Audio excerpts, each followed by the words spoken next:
अनुचित किए बिना पुत्र अकारण संकट में आएगा, तब उसकी माता अपने संपूर्ण सामर्थ्य से उसकी सहायता करेगी। क्योंकि मेरे पुत्र हनुमान ने कुछ भी अनुचित नहीं किया, इसलिए मैं उसकी सहायता अवश्य करूंगी। माता, आप मेरी चिंता त्याग दीजिए।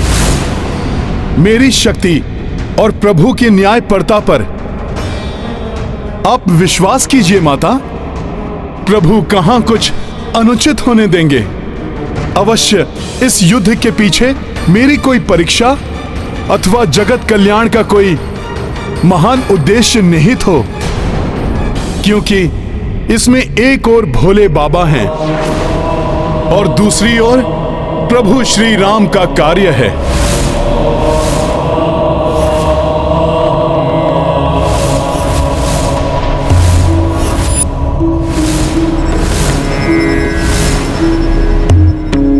हाँ देवी, संसार में हनुमान और श्री राम की महिमा को और उजागर करने के लिए अति आवश्यक है ये युद्ध। हनुमान मुझे पराजित कर आगे बढ़ेगा, तभी राम राज्य और उसके साथ सर्वत्र धर्म की स्थापना संभव होगी। इसलिए हृदय कठोर कर आपको इस युद्ध से हटना ही होगा। हनुमान की माता होने के साथ जगत जननी भी है। जगत में धर्म के विस्तार के लिए, जगत कल्याण के लिए इस युद्ध को होने दीजिए। प्रत्यक्ष रूप से मैं इस युद्ध में भाग लूं अथवा नहीं, किंतु परोक्ष रूप में आप दोनों की शक्ति बनकर मैं पूर्व से ही इस युद्ध में भागीदार हूं। आपकी आज्ञा के विरुद्ध भी नहीं जा सकती मैं। ये युद्ध अपने नेत्रों के समक्ष भी नहीं देख सकती, इसलिए मैं अपने नेत्र बंद रखूंगी जब तक ये युद्ध निर्णायक ना हो जाए। किंतु कोई ऐसा अनिष्ट ना हो जिसे मैं सहन ना कर पाऊं। यही उचित है देवी, इसी में जगत का कल्याण निहित है।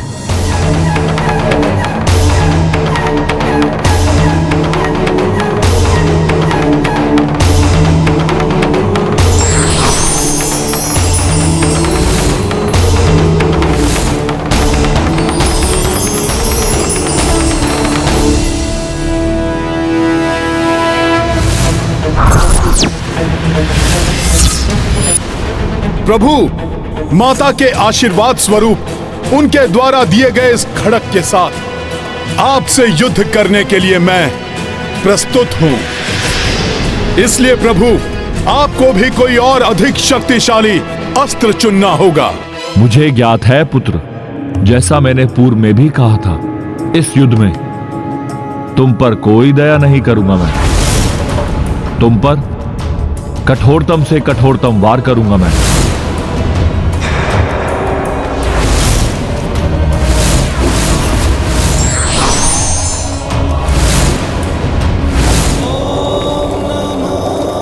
चंद्रहास।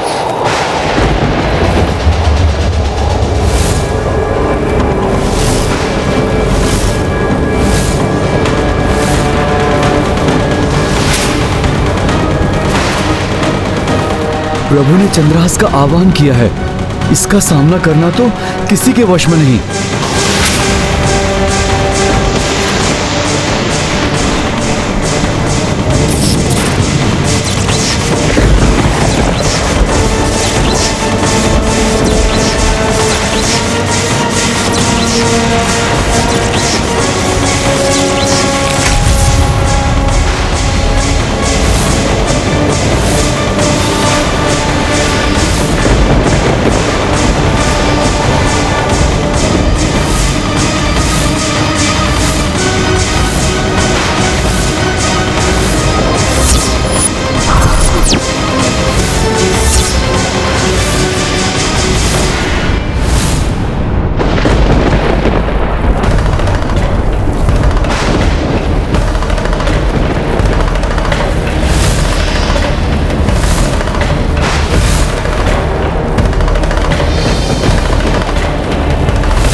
माता को दिए गए वचन के अनुसार प्रभु और हनुमान इस युद्ध को सृष्टि से दूर ले जा रहे हैं, जिससे इस महायुद्ध का किंचित प्रभाव भी सृष्टि पर ना पड़े।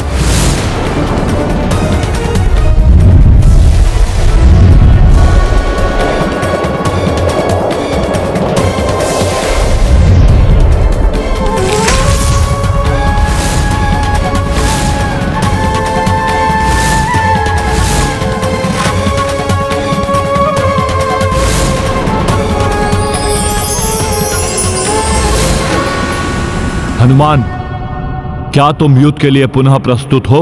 रामकाज की सफलता के लिए मुझे ये युद्ध करना ही होगा प्रभु।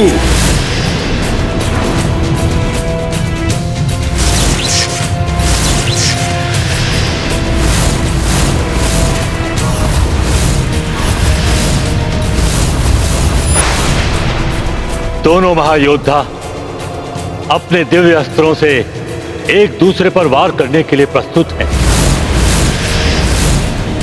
और जब दो महान शक्तियों का एक दूसरे से टकराव होता है तो सृष्टि से दूर होने पर भी वो सृष्टि के लिए कभी भी संकट का रूप धारण कर सकते हैं। जय श्री राम। इतनी तीव्र गति से आगे बढ़ते हुए महादेव के प्रहार को रोकना असंभव है। मेरा हृदय इतना विचलित क्यों हो रहा है?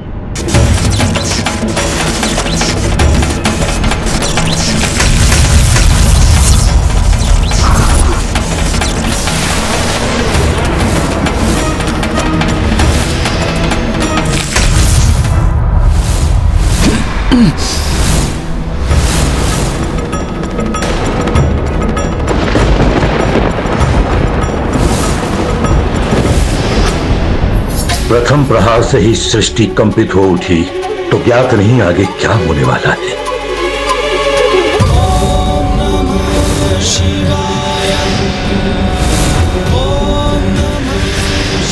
भोले बाबा की काया तो महाविकराल रूप धारण करते जा रही है।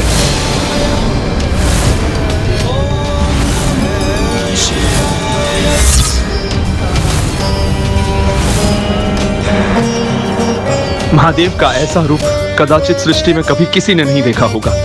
न जाने क्या होने वाला है।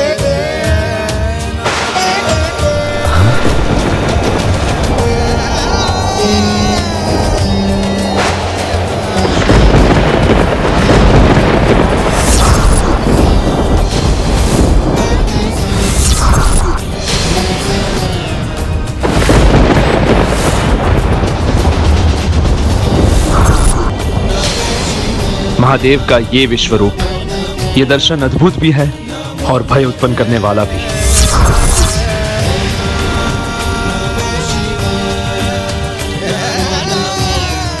नमन भोले बाबा, आपके इस विराट दर्शन को संभालो मेरा मान।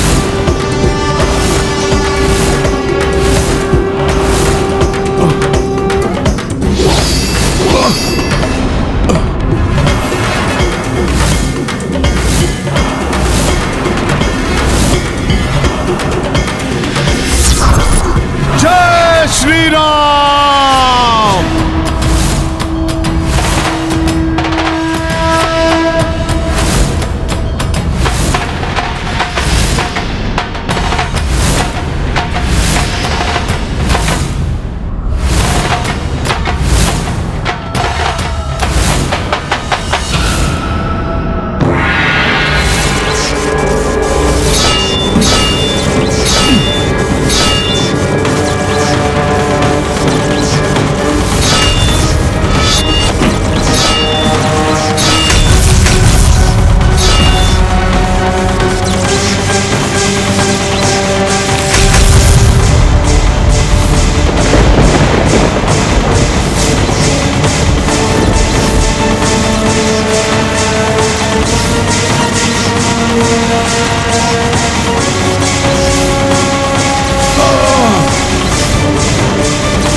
प्रहार तो भोले बाबा बहुत ही भीषण कर रहे हैं, किंतु न जाने क्यों मुझे इन प्रहारों में शत्रु भाव का आभास ही नहीं हो रहा है।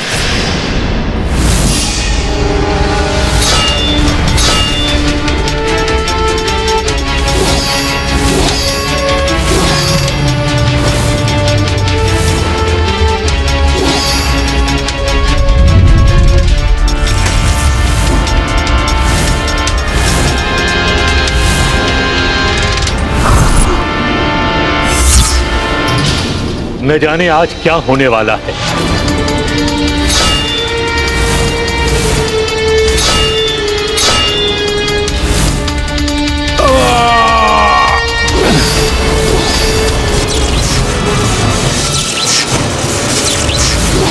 पुत्र हनुमान!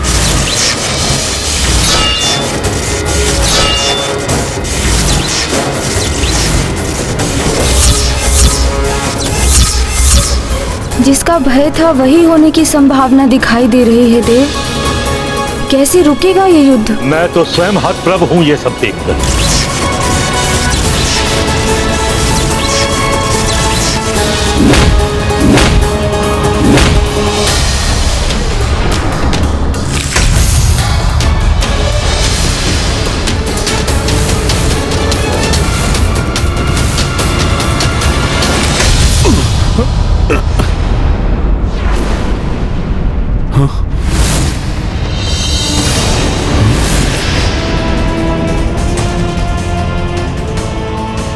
ये क्या?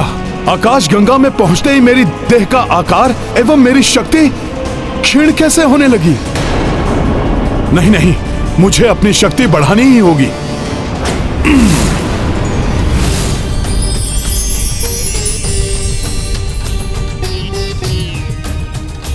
क्लांत हो गए पुत्र?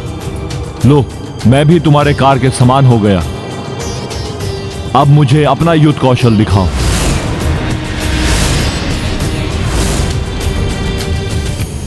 युद्ध कौशल तो दिखाऊं भोले बाबा, किंतु मैं देख रहा हूं कि आपके पीछे दूर दिखाई दे रही पृथ्वी में कंपन हो रहा है।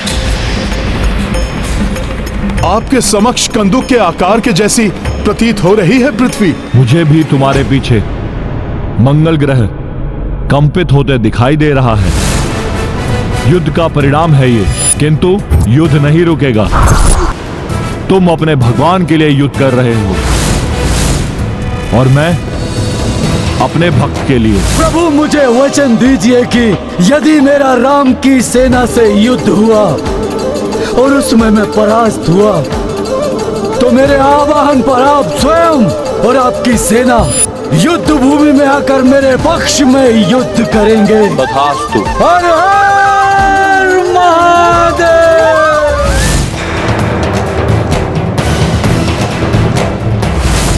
हनुमान, इसे युद्ध की प्रतियोगिता समझने की भूल ना करो। वार करो और दिखाओ अपना वास्तविक बल।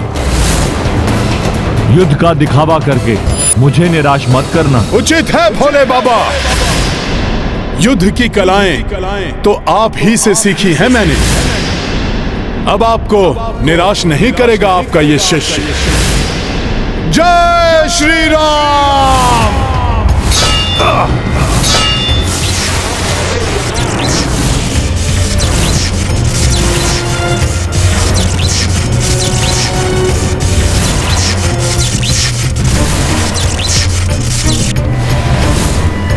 महाशक्तियों के ये प्रचंड घात प्रतिघात, इसे शीघ्र ही नहीं रोका गया तो असमय ही प्रलय की स्थिति उत्पन्न हो जाएगी।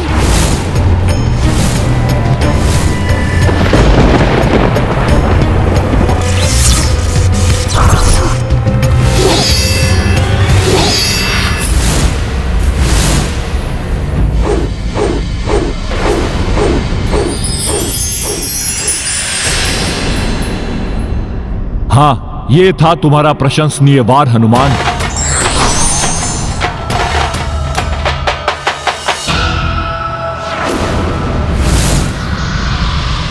प्रभु की दिव्य खड़ग का टूटा हुआ भाग तो पृथ्वी की ओर बढ़ रहा है। पृथ्वी पर विनाश मचा देगा ये। पृथ्वी को दो भागों में विभक्त कर देगा ये।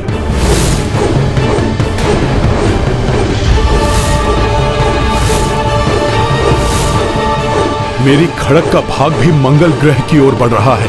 मंगल ग्रह भी नष्ट हो जाएगा। संसार के संकट मोचन हनुमान अब क्या करेंगे?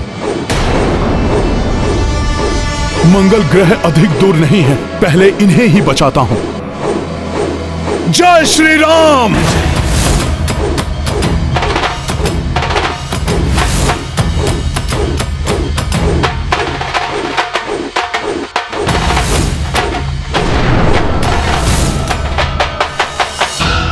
मेरी खड़क का भाग तो पृथ्वी के निकट पहुंच गया है। मैं अभी इसे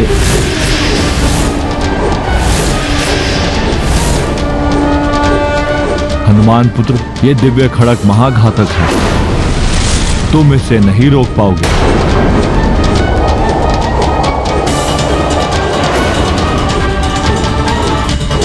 प्रतीत होता है कि हनुमान चंद्रहास तक नहीं पहुंच पाएंगे,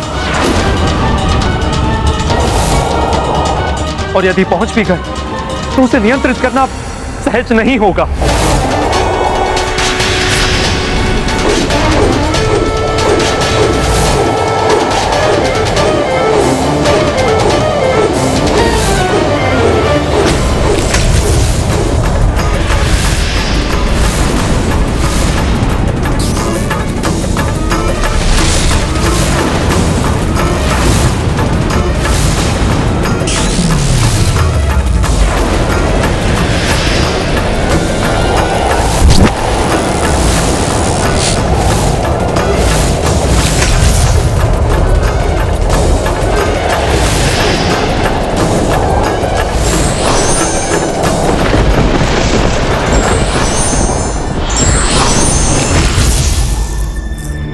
हनुमान, पृथ्वीलोक और मंगल ग्रह को संकट से बचाकर तुमने सृष्टि पर उपकार किया है।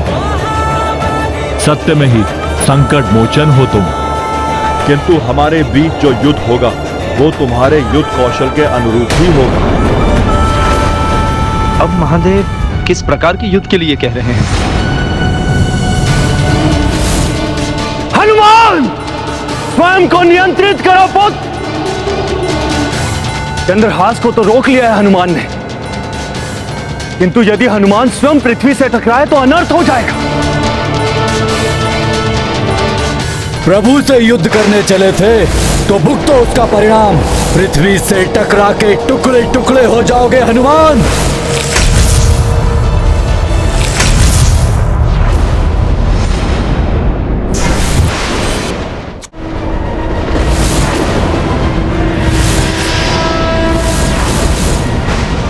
आश्चर्य है, ये वानर तो अद्भुत है।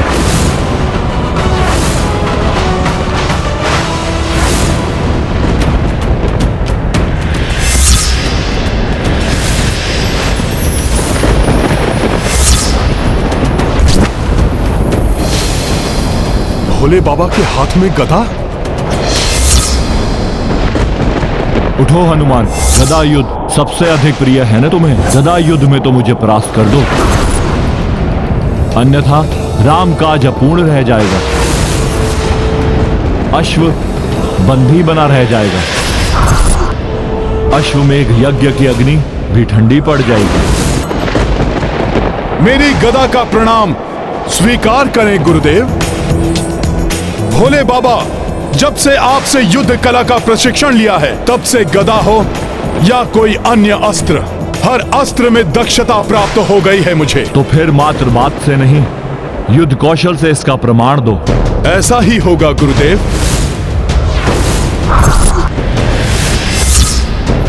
अत्यंत भयानक होगा यह गदा युद्ध। संसार में दो महायोद्धाओं की गदा टकराएंगी तो सृष्टि में विचरण निश्चित है। जय श्री राम।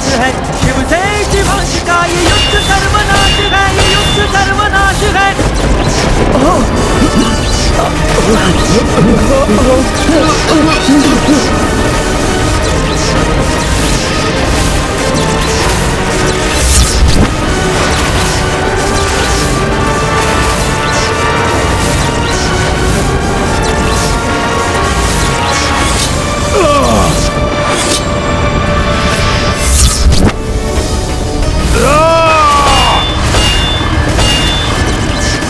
गदाओं की ये भीषण टंकार। ये ध्वनि तो कानों को भेद रही है। पर ब्रह्मा की शक्ति है शिव शंकर, पर हनुमान भी उन्हीं के अंश है। इन ब्रह्म शक्तियों की गदाओं के टकराने से ब्रह्मांड को भी विचलित करने वाला ब्रह्मनाद उत्पन्न हो रहा है।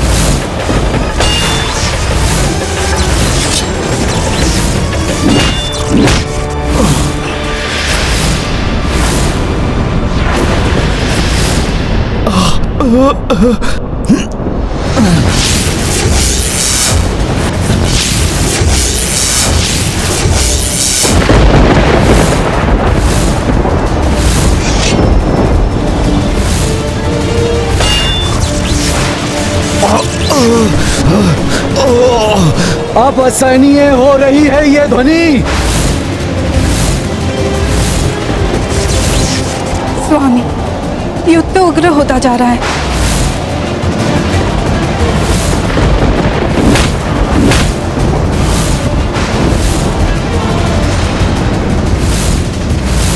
जब भी दो महान शक्तियां आपस में टकराती हैं तो महाविनाश होता ही है। आज भी ऐसा ही होता दिखाई दे रहा है।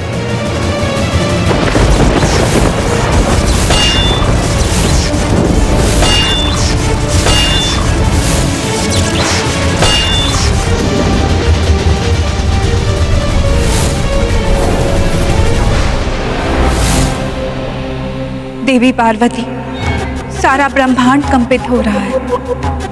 आपका हृदय भी कांप रहा होगा। माँ के हृदय की व्यथा एक नारी ही जान सकती है। देव, आप तो जगत के पालनहार हैं। सारी सृष्टि विचलित हो रही है। कैसे होगा इस युद्ध का अंत? कब होगा ये युद्ध समाप्त?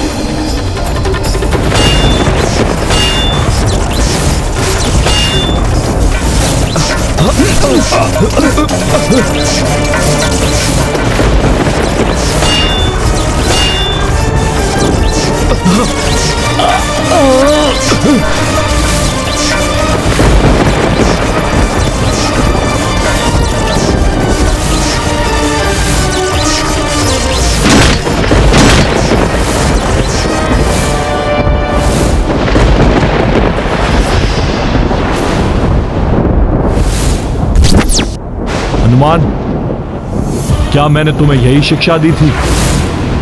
कोई भी परिस्थिति उत्पन्न हो, किंतु योद्धा के लिए क्षण भी ध्यान, धैर्य और संयम खोने का अर्थ है पराजय। क्या तुम भी परास्त होना चाहते हो? भोले बाबा, गुरुदेव से पराजय भी मेरे लिए आशीर्वाद है, किंतु आज पराजय का अर्थ है मेरे प्रभु के काज में असफलता, और राम काज को ये हनुमान कदापि असफल नहीं होने देगा। फिर क्यों युद्ध से तुम्हारा ध्यान भटक रहा है हनुमान?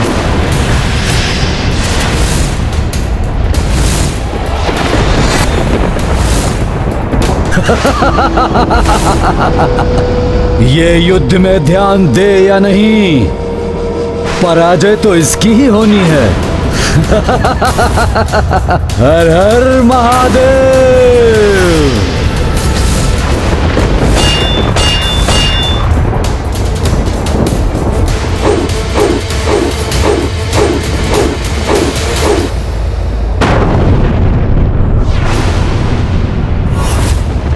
पुनः एकाग्रता खो दी तुमने हनुमान, इसलिए अपनी गदा खो बैठे। गुरुदेव की संगति हो या विसंगति, परिणाम तो कल्याणकारी ही होता है। अच्छा ही हुआ, अन्यथा गदाओं की टंकार सभी को विचलित कर रही थी। सैनिक भी पीड़ित हो रहे थे। धर्म युद्ध में ऐसे बलिदान देने पड़ते हैं हनुमान। ऐसी ही पीड़ा एक साधारण सैनिक को योद्धा बनाती है। तुम्हारे भीतर जो योद्धा है उसे जागृत करो हनुमान, और समाप्त कर दो इस युद्ध को, अन्यथा मैं समाप्त कर दूंगा इस युद्ध को।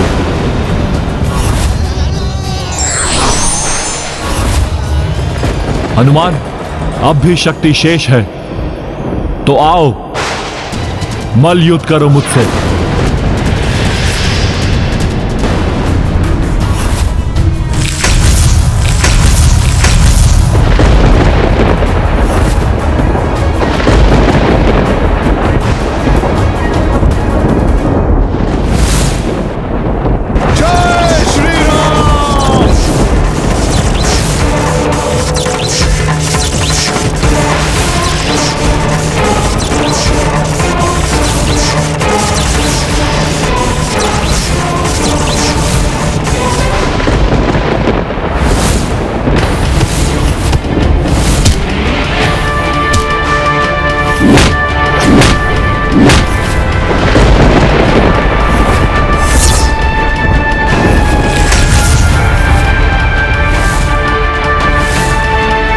मुष्टि प्रहार और महादेव का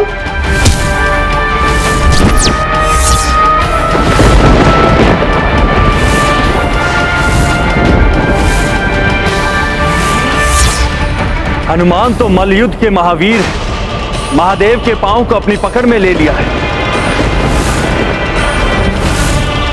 क्षमा।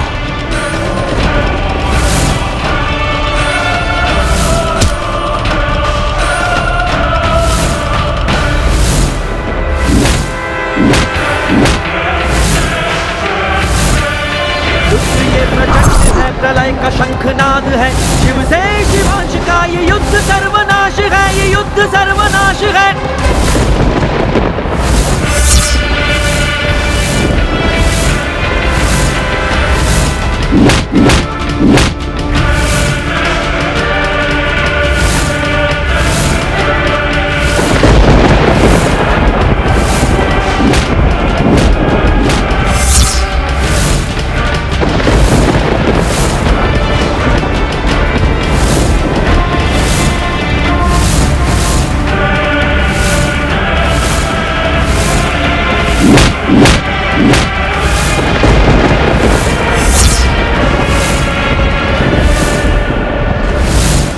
हनुमान, मुझे निराश मत करो, प्रहार करो अपनी पूर्ण शक्ति से।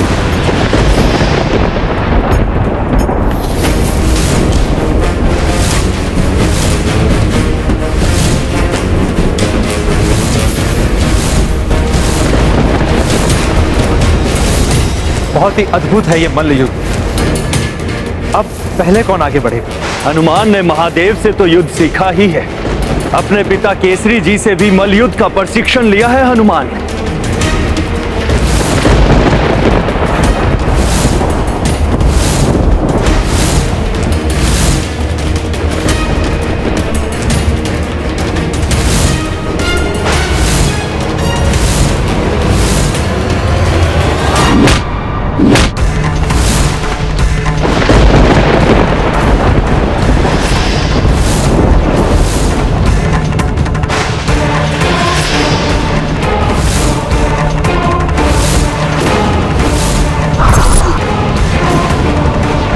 प्रभु,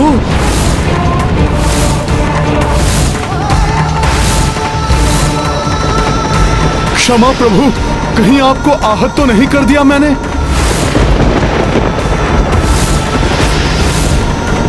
ये क्या? शिव जी पर ऐसा भीषण प्रहार हनुमान को नहीं करना चाहिए था। ऐसा ये क्या कर दिया हनुमान ने? यदि महादेव का क्रोध जागृत हो गया और उन्होंने अपना तृतीय नेत्र खोल दिया तो? और शिव जी के तृतीय नेत्र खोलने का अर्थ है हनुमान की मृत्यु और सृष्टि का महासंहार।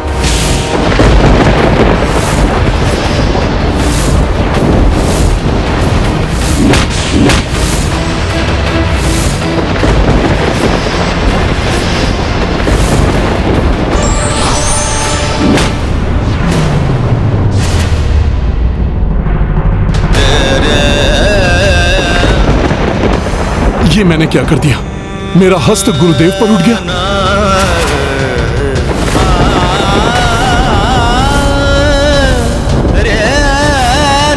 ये क्या कर दिया हनुमान ने? यदि महादेव का क्रोध जागृत हो गया और उन्होंने अपना तृतीय नेत्र खोल दिया तो?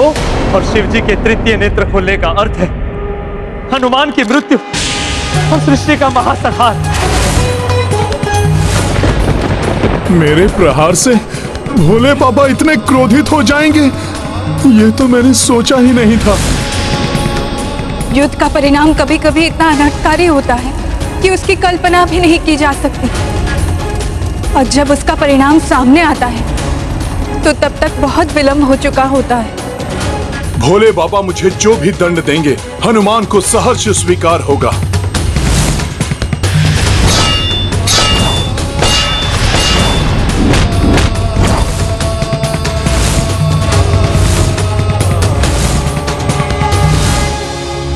उत्तम, अति उत्तम।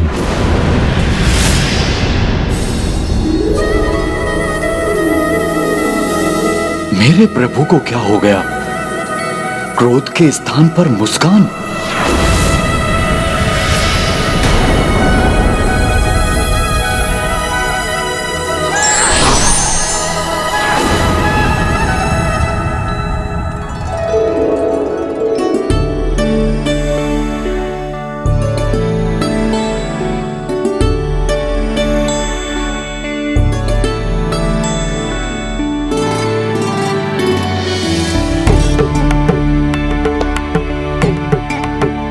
अद्भुत, अद्भुत हनुमान, क्या प्रहार था। तुम्हारे इसी बल को बाहर लाने के लिए मैं बार बार कह रहा था। प्रथम बार मेरे जैसे किसी योद्धा से सामना होने का आभास हुआ है मुझे। अब गर्व है मुझे अपने शिष्य हनुमान पर। प्रसन्न हुए हम तुमसे। गुरुदेव की प्रसन्नता शिष्य को शक्ति एवं ऊर्जा से भर देती है भोले बाबा। हनुमान, जो मुझे प्रसन्न कर देता है, चाहे तप से या सदाचरण से या किसी दक्षता से, वो मेरे वरदान का अधिकारी हो जाता है। ये महादेव क्या करने जा रहे हैं? मेरे शत्रु को वरदान? अर्थात मेरी पराजय या मेरी मृत्यु? नहीं नहीं, मेरे महादेव मेरे साथ ऐसा नहीं कर सकते। कहो हनुमान, क्या वरदान चाहिए तुम्हें? एक नहीं, 2 वरदान मांग लो। एक तो अपने पिता को अपने शौर्य प्रदर्शन से प्रसन्न करने का वर, और द्वितीय गुरु से प्राप्त शिक्षा के सदुपयोग का वर। ये तो अकल्पनीय घटना घटित हुई है। प्रचंड क्रोध की ज्वाला के स्थान पर वरदान की शीतल वर्षा। अच्छा है, अनर्थ का भय टल गया, युद्ध समाप्त हो गया। किंतु स्मरण रहे, युद्ध रोकने के अतिरिक्त कोई भी अन्य वर मांग सकते हो, क्योंकि युद्ध के लिए मैं अपने भक्त के प्रति वचनबद्ध हूं।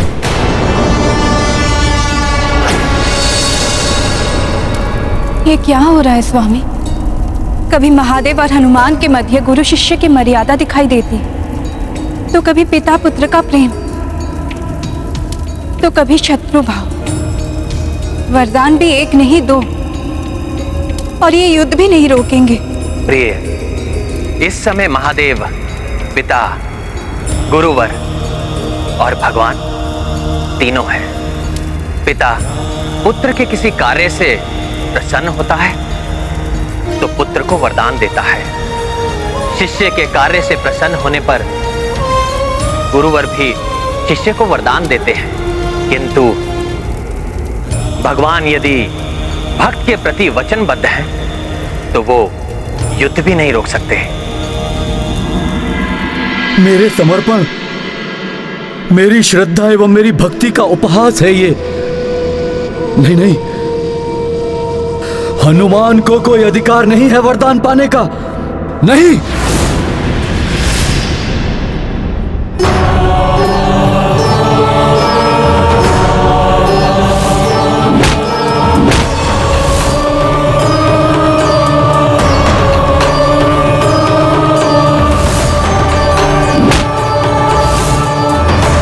क्या सोच रहे हो पुत्र हनुमान? कहो, क्या इच्छा है तुम्हारी? प्रभु, यदि आप सत्य में ही मुझे वरदान देना चाहते हैं तो पुष्कल को जीवित करने एवं राम काज में घायल हुए सैनिकों आदि के उपचार करने का मुझे उपाय बताइए। हनुमान, वरदान तो तुम स्वयं के लिए मांग सकते हो, फिर तुम इसे किसी अन्य के लिए व्यर्थ क्यों कर रहे हो? भोले बाबा, भक्त को यदि भगवान मिल जाएं, तो उसे और क्या चाहिए? मेरे प्रभु श्री राम मुझे मिल गए, और जो श्री राम का हो जाता है उसकी चिंता तो स्वयं श्री राम ही करते हैं। इसलिए यदि आपके वरदान से किसी अन्य का भला हो जाए, आहत को जीवन दान मिल जाए और पिता को पुत्र मिल जाए, तभी वरदान की सार्थकता होगी। परोपकार, विनम्रता और निस्वार्थ भावना, इन्हीं गुणों ने तो तुम्हें श्रेष्ठ भक्त बनाया है हनुमान। यदि यही तुम्हारी प्रथम कामना है तो इसका उपाय साधारण ही है, जो तुम स्वयं भी जानते हो। स्मरण करो, लक्ष्मण जब शक्ति प्रहार से अचेत हुए थे, उन्हें कैसे सचेत किया था तुमने? संजीवनी बूटी। हाँ हनुमान, पुष्कल एवं सैनिक संजीवनी बूटी से सचेत हो जाएंगे, किंतु उसके लिए तुम्हें द्रोणागिरी से संजीवनी बूटी लानी होगी। ये तो सब किया हुआ व्यर्थ हो जाएगा। धन्यवाद भोले बाबा इस मार्गदर्शन के लिए। अब द्वितीय वरदान। आप मुझे द्वितीय वरदान के रूप में वचन दीजिए कि जब तक मैं संजीवनी बूटी लेकर यहाँ वापस लौटकर इन सबको सचेत न कर दूं, तब तक आप पुष्कल एवं सभी घायलों की रक्षा करेंगे। प्रभु, ये मेरे प्रति अन्याय है। आप युद्ध करते करते वरदान कैसे देने लगे? न्याय अन्याय की परिभाषा में ना ही पड़े तो उचित होगा। इतना जान ले कि ये कोई शांति समझौता नहीं है। आपके प्रति वचनबद्ध हूं मैं।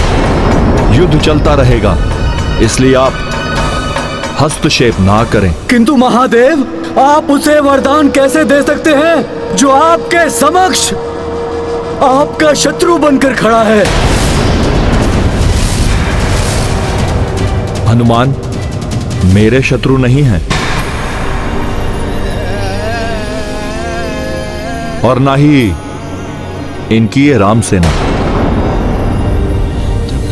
प्रभु, बस ये प्रतिद्वंदी है इस युद्ध में, अन्य तो सभी मेरे पुत्र हैं। किंतु हनुमान मेरे पुत्र, मेरे शिष्य एवं मेरे भक्त भी हैं। तुमने मुझे भक्ति से प्रसन्न किया और हनुमान ने मुझे शक्ति से प्रसन्न किया है, और जो मुझे प्रसन्न करे उसे मुझसे वरदान पाने का अधिकार है। हनुमान, मेरी सेना महाराज वीरमणि के नियंत्रण में उनकी रक्षा के लिए रहेगी, परंतु मैं तुम्हारे लौट कर आने और इन सबको सचेत करने तक पुष्कल और अन्य सभी की रक्षा करूंगा। इस प्रकार तो सब कुछ उलट जाएगा। मैं ऐसा नहीं होने दूंगा। आज्ञा गुरुदेव, प्रणाम।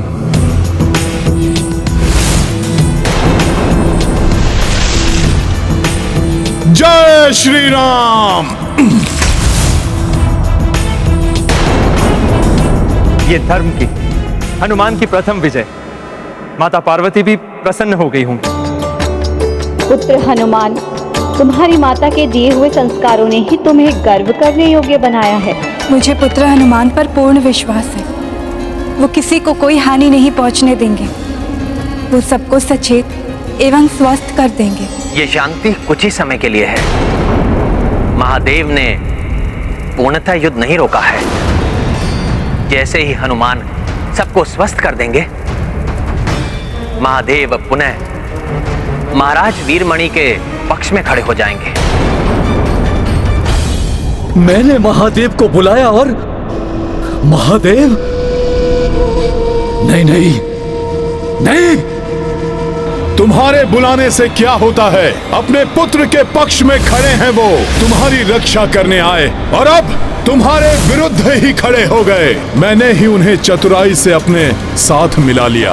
अब मेरी सेना, मेरे योद्धा पुनः उठ खड़े होंगे और तुम देखते रह जाओगे। हनुमान, मैं तुम्हें तुम्हारी चतुराई में सफल नहीं होने दूंगा। तुम जब तक लौट कर आओगे तब तक मैं तुम्हारे इन मूर्छित योद्धाओं के देह को ही मिटा दूंगा। हनुमान, मैं तुम्हारे लौट कर आने और इन सबको सचेत करने तक मेरी सेना महाराज वीरमणि के नियंत्रण में उनकी रक्षा के लिए रहेगी। नंदी, वीरभद्र, शिवगणों, मेरे प्रभु महादेव भले ही राम सेना के पक्ष में खड़े हैं,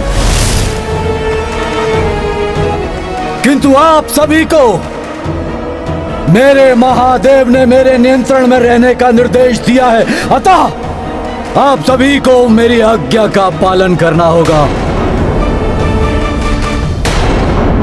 क्या करना चाहते हैं आप? नंदी, मैं चाहता हूं कि आप अपने खुरों से राम सेना के योद्धाओं के मूर्छित पड़े देह को क्षत विक्षत कर दें और वीरभद्र उनकी देह को इतने भागों में विभक्त कर दें कि उनमें जीवन ही शेष न रह जाए।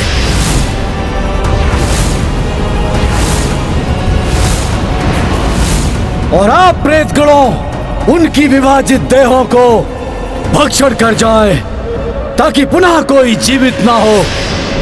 किंतु यह सब उस वानर हनुमान के लौटने से पूर्व हो जाना चाहिए।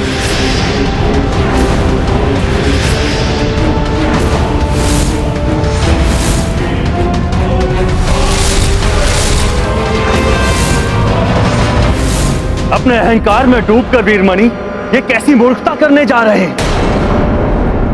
आपकी मति तो स्थिर है। इन अचेत सैनिकों पर आक्रमण करने का अर्थ है अपने प्रभु से युद्ध करना, जो कदापि नहीं हो सकता। उन्हीं महादेव भगवान ने आप सभी को मेरी आज्ञा का पालन करने का निर्देश दिया है। नंदी, आपसे अवश्य सुनने में कोई त्रुटि हुई है। प्रभु ने आपको और हमें सबकी सुरक्षा का निर्देश दिया है और अचेत या मृतकों पर आक्रमण करने की कोई आवश्यकता नहीं है। हिंसक पशु भी मृत या अचेत प्राणी पर आक्रमण नहीं किया करते। हम भगवान की सेना के योद्धा हैं। निहत्थे, अचेत एवं निर्बलों पर हम आक्रमण नहीं करते। उचित है, उचित है। आप सब आक्रमण नहीं करेंगे तो मैं आक्रमण करूंगा। मेरी रक्षा का वचन देने के कारण महादेव मुझे रोक नहीं पाएंगे और वो मेरा कोई अहित नहीं करेंगे। नंदी, ओम नमः शिवाय, ओम नमः शिवाय।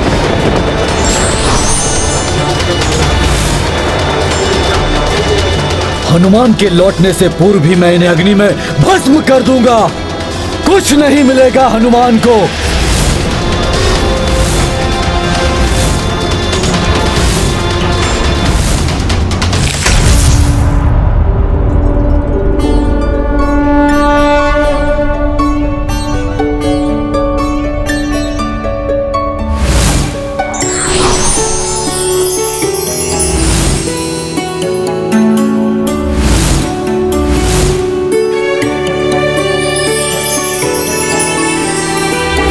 पिछली बार बूटी बहुत ही कठिनाई से प्राप्त हुई थी। आशा है इस बार बूटी की प्राप्ति में द्रोणगिरि कोई सहायता कर दे।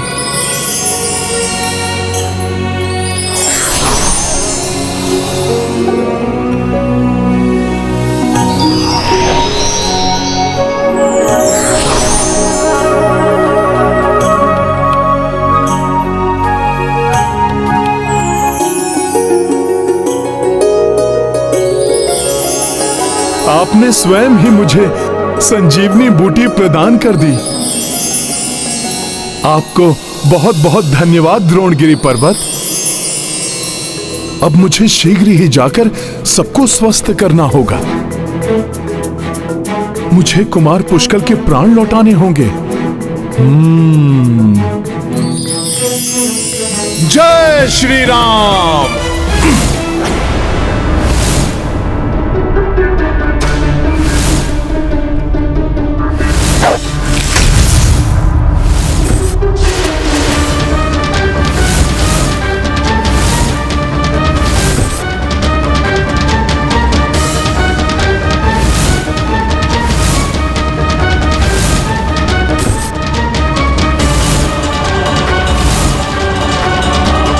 आग्नेयास्त्र का संधान कर रहे हैं वीरमणि। कदाचित शत्रुता के भाव ने वीरमणि को यह भुला दिया कि जिन्हें भस्म करने वो जा रहे हैं उनकी रक्षा करने के लिए प्रभु महादेव खड़े हैं।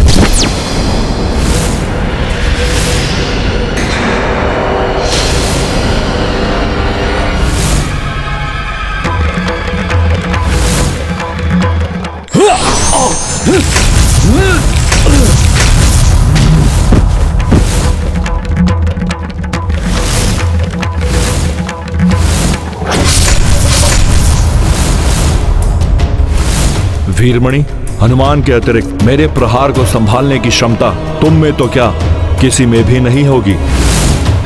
तुम मेरे भक्त हो इसलिए जीवित हो, अन्यथा तुम्हें इस दुस्साहस का दंड मिल गया होता।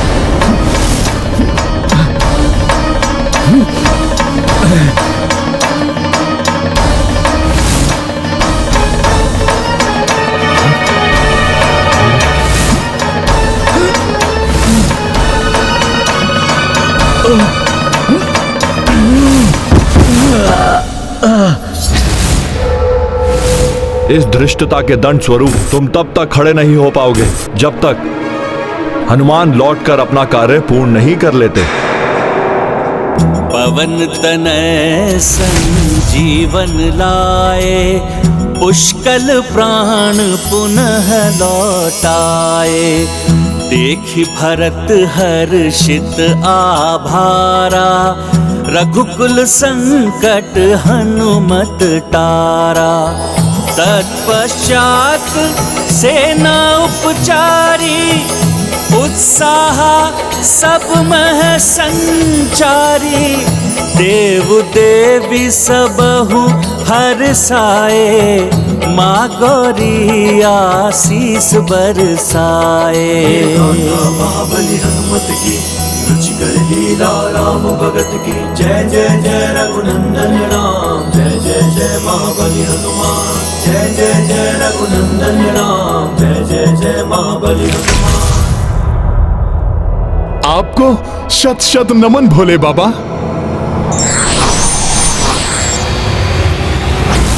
हनुमान, आभार प्रकट करने की आवश्यकता नहीं है। अब युद्ध करो, वरदान पूर्ण हो गया है। किंतु भोले बाबा। हनुमान,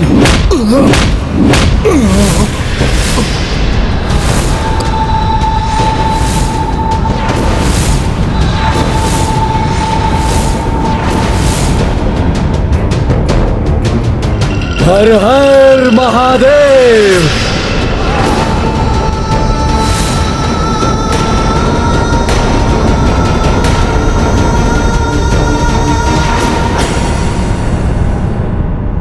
क्षमा प्रभु, आप सर्वशक्तिमान भगवान हैं। मैं भले ही आपका अंश हूं, किंतु हूं तो मैं वानर ही। अब आपसे और युद्ध करने की ना तो मुझ में क्षमता है और ना ही मैं इस युद्ध से इस सृष्टि को पुनः प्रताड़ित होते देखना चाहता हूं।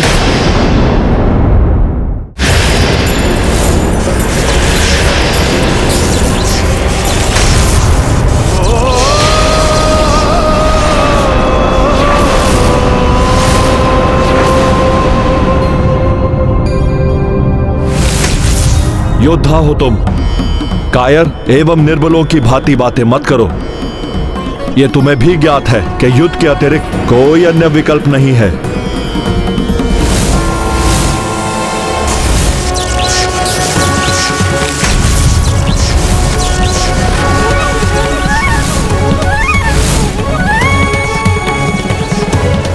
ठीक नहीं हो रहा है हनुमान जी के साथ। मुझे ज्ञात है भोले बाबा, युद्ध के अलावा कोई विकल्प नहीं है, किंतु आप तो भगवान हैं। अपने भक्त को दिए वचन के लिए आप अपने इष्ट के विरुद्ध खड़े हो सकते हैं, किंतु मैं तो एक वानर हूं, मनुष्य की भांति समस्त सुख दुख एवं भावनाओं से प्रभावित होता हूं। मैं अपने गुरुदेव, अपने पिता और अपने इष्ट के विरुद्ध और अधिक खड़ा नहीं रह सकता। युद्ध में भावनाओं का स्थान नहीं होता। गदा उठाओ और युद्ध करो।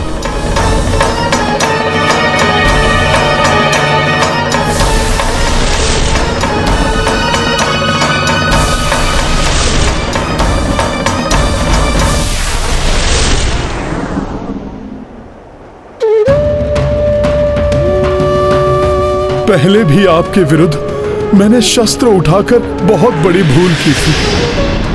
अब भले ही मेरे प्राण चले जाएं, किंतु मैं अब आपके विरुद्ध शस्त्र नहीं उठाऊंगा।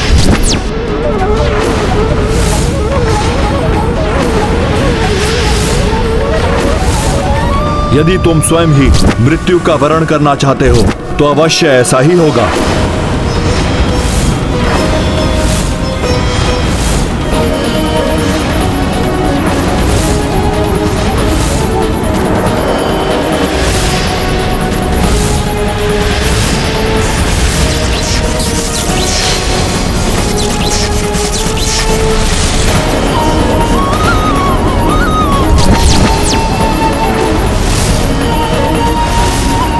हनुमान जी को कुछ नहीं होने दूंगा मैं। यदि इसके लिए मुझे शिव जी पर ब्रह्मास्त्र का भी प्रयोग करना पड़े तो करूंगा मैं।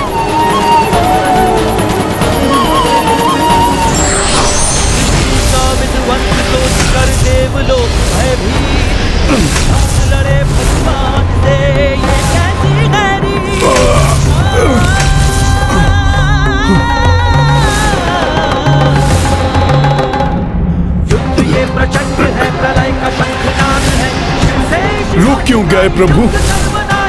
आपके वार को आशीर्वाद समझकर मैं उसका सामना करूंगा, किंतु प्राण रहते मैं पीछे नहीं हटूंगा। आप मुझ पर कीजिए वार। यही हठ है तुम्हारा तो मेरा वार नहीं रुकेगा। अस्त्र न शिव पे उठाए को ठान, चुप रहे वार सहे हनुमान। देखी दशा सोई संकट मोचन, आहत चेत्रा विवश त्रिलोचन। ये गाथा महाबली हनुमत की, रुचिकर लीला राम भगत की। जय जय जय रघुनंदन राम, जय जय जय महाबली हनुमान। महादेव के प्रहार का ना तो उत्तर दे रहे हैं और ना ही प्रतिरोध कर रहे हैं। फिर भी महादेव निरंतर वार किए ही जा रहे हैं। मैं राम सेना का सेनापति शत्रुघ्न ये और नहीं होने दूंगा। तुम समझ गए हो कि युद्ध के अतिरिक्त कोई और विकल्प नहीं है। उचित है खड़े हो जाओ और युद्ध करो।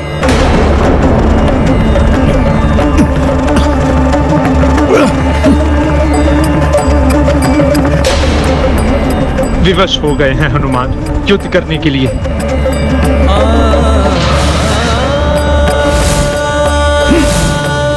ये हनुमान जी कहां जा रहे हैं?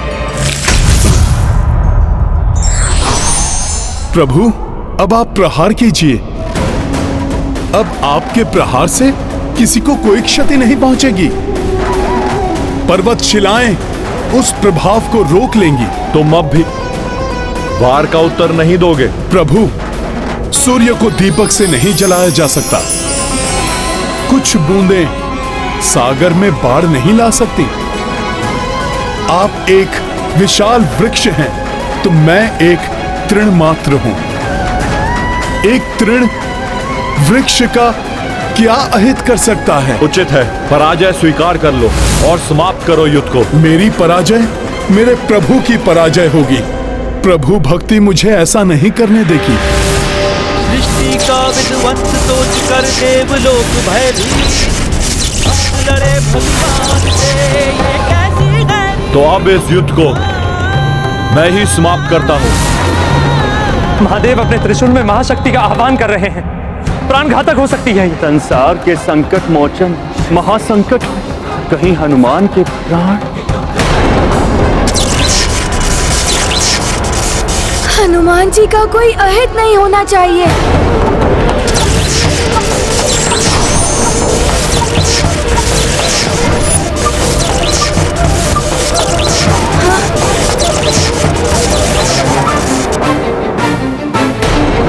कुछ कीजिए रघुनंदन। महादेव अपने त्रिशूल में त्रिलोक की शक्ति का आह्वान कर रहे हैं। निर्दोष निरपराध हनुमान इसके भीषण प्रहार को नहीं सह पाएंगे। जितनी विवश आप हैं, उतना ही परवश मैं हूं। दोनों ही मेरे प्रिय हैं। एक मेरा हृदय है तो दूसरे मेरी आत्मा। जिन हनुमान जी ने इंद्र आदि देवताओं के संकट हरे, ग्रहों के अधिपतियों को मुक्त कराया, अनेक बार सृष्टि की रक्षा की, आज वो हनुमान जी संकट में हैं। उन्हें बचाने के लिए कोई नहीं आ रहा है, मात्र महादेव की अपार शक्ति के भय से। किंतु ये जानते हुए भी कि महादेव को रोकना असंभव है, फिर भी मैं हनुमान जी को बचाने का प्रयास अवश्य करूंगा।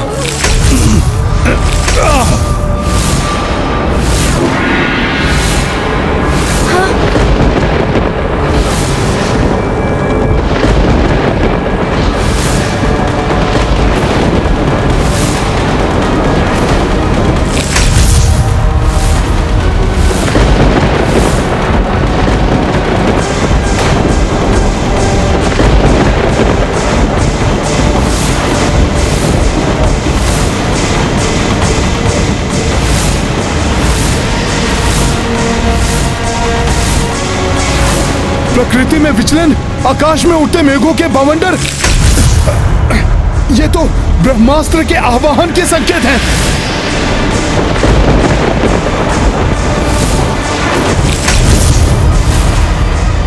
शत्रुघ्न भैया ब्रह्मास्त्र का आह्वान कर रहे हैं।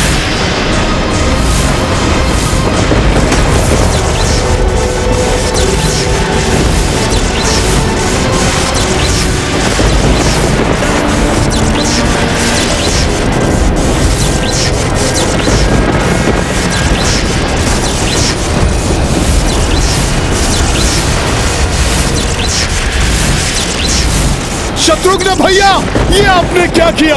आपको ब्रह्मास्त्र का आवाहन नहीं करना चाहिए था।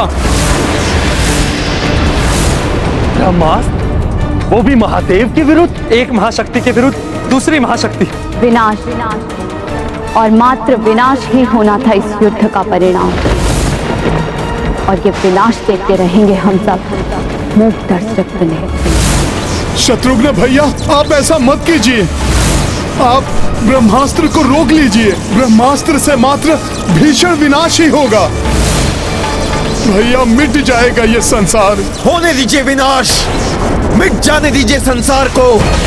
ऐसे संसार का क्या अर्थ है जहां आप जैसे भक्त शिरोमणि के अंत के लिए एक अन्य भक्त हट किए हुए है। एक भगवान अपने निरपराध पुत्र के, एक गुरुदेव अपने निर्दोष शिष्य के प्राण लेने के लिए तत्पर है। ऐसे संसार का मिट जाना ही उचित है। शत्रुघ्न भैया, आवेश में आकर बहुत बड़ी भूल कर बैठेंगे आप, जिसकी भरपाई कभी भी संभव नहीं हो पाएगी। आप मेरी विनती सुनिए भैया, आप ब्रह्मास्त्र मत चलाइए। जैसे भगवान शिव को नहीं रोका जा सकता, उसी प्रकार शत्रुघ्न को भी नहीं रोका जा सकता।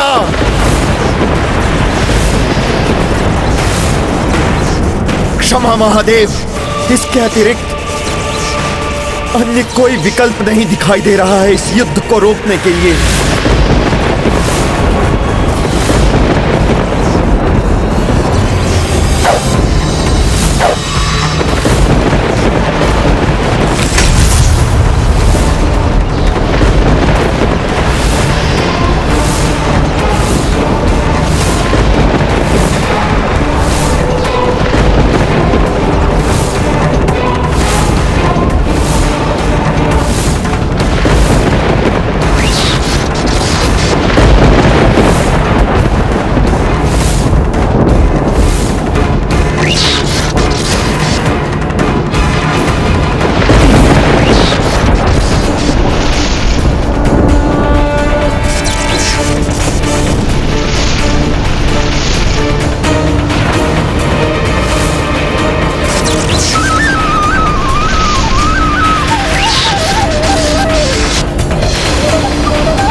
ब्रह्मास्त्र रूपी महासंकट का सामना कैसे करेंगे संकट मोचन हनुमान?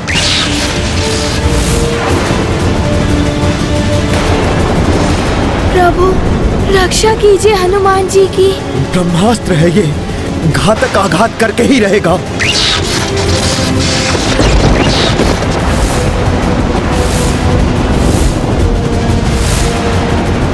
कैसी व्यवस्था है, ब्रह्मास्त्र होने पर भी मैं इसे रोक नहीं सकता।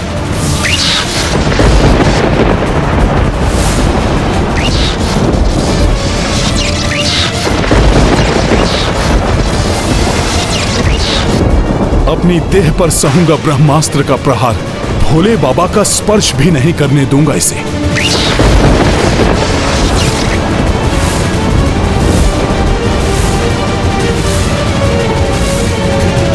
प्रभु, ये कैसी परीक्षा है हनुमान की? महादेव के प्रहारों को सहन करने वाला हनुमान अब महादेव पर किए गए वार को अपने ऊपर लेने के लिए प्रस्तुत हो गया है।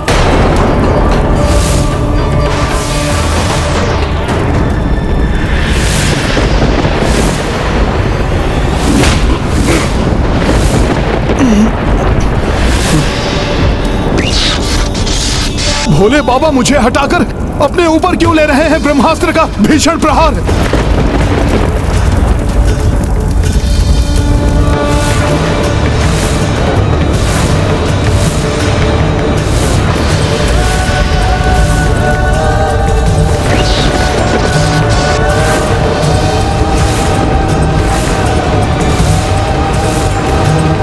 प्रभु,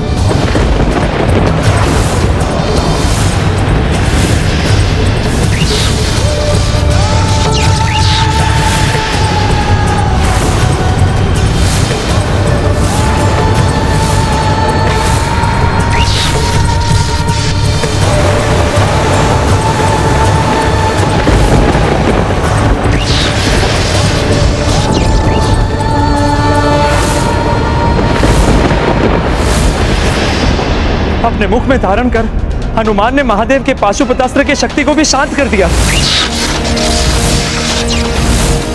किंतु इस ब्रह्मास्त्र को ही प्रभु ने अपने भीतर ले लिया। हलाहल को अपने कंठ में समाने वाले नीलकंठ महादेव इस ब्रह्मास्त्र की शक्ति को भी संभाल सकेंगे, जिसका महाविनाशक महाविस्फोट किसी भी क्षण होने वाला है।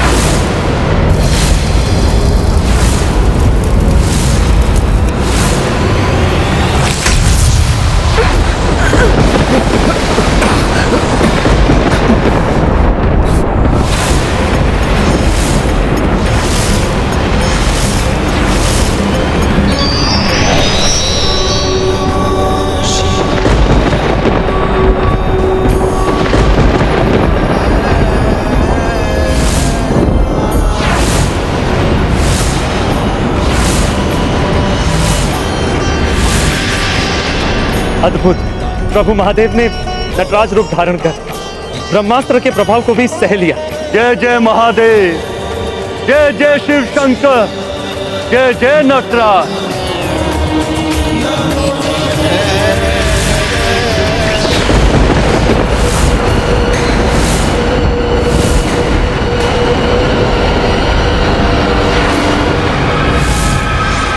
ब्रह्मास्त्र के कारण महादेव का क्रोध प्रकाष्ठा पर पहुंच गया। उनका तृतीय नेत्र खुलने वाला है। महादेव का तीसरा नेत्र खुल गया तो महाविनाश होगा। फिर ना ये यज्ञ रहेगा और ना ही ये जग। ये तो प्रलय हो जाएगी, सर्वत्र विनाश हो जाएगा, कोई भी शेष नहीं रहेगा। किंतु मैं प्रभु के प्रकोप को कैसे शांत करूं? ये कैसा अनर्थ कर दिया मैंने। संपूर्ण सृष्टि को संकट में डाल दिया मैंने। अब तो संसार की रक्षा का केवल एक ही उपाय है, किसी भी प्रकार से महादेव की क्रोधाग्नि शांत हो।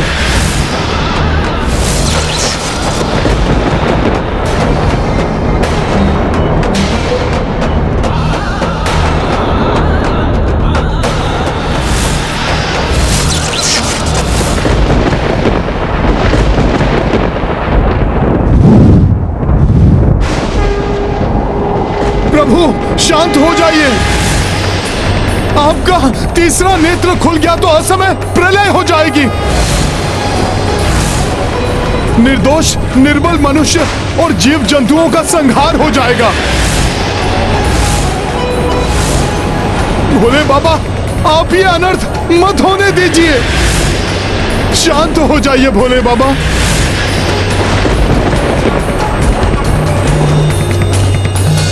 क्षमा दया निधान, मुझे क्षमा कर दीजिए, क्षमा कर दीजिए भोलेनाथ।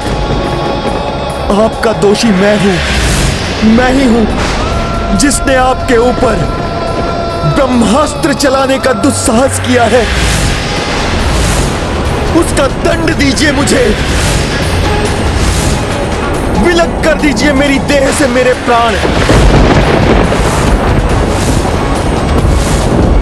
अग्नि में भस्म कर दीजिए मुझे, किंतु इस सृष्टि को विनाश के मुख पर मत डालिए, मत डालिए प्रभु, मत डालिए। दया कीजिए प्रभु, दया कीजिए। हे महादेव, हे परमात्मा, दया कीजिए।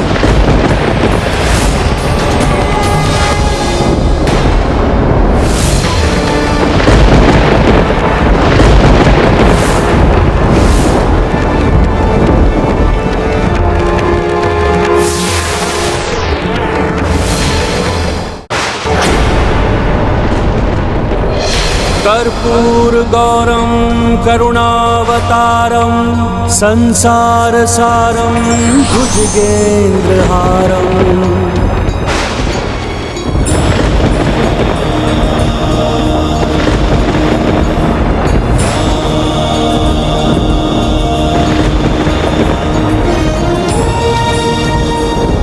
कर्पूरगौरं करुणावतारं संसारसारं भुजगेन्द्रहारम्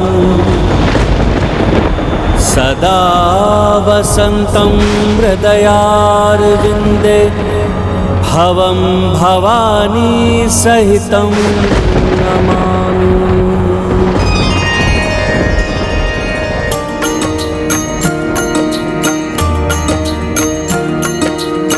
शिव क्रोधाग्नि बुझाने लाई, रणभूमि आए रघुराई।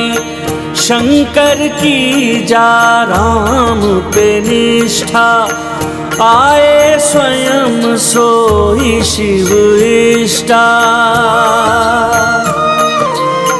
कंठ मधुर हे स्तुति रामा, शिव चरणों मह की परनामा।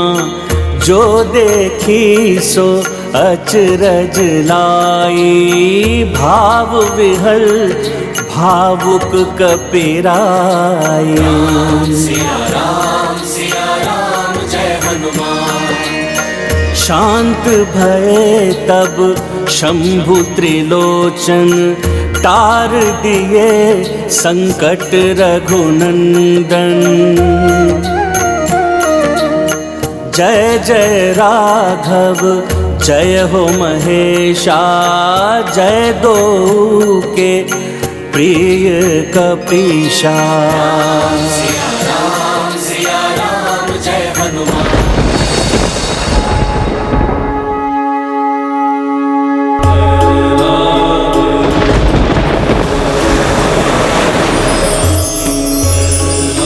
प्रभु श्री राम, आपने स्वयं यहाँ आकर मुझे धन्य कर दिया। धन्य तो मैं हुआ हूं आपके दर्शन पाकर। हे प्रभु, हे परमात्मा, देवों के देव महादेव।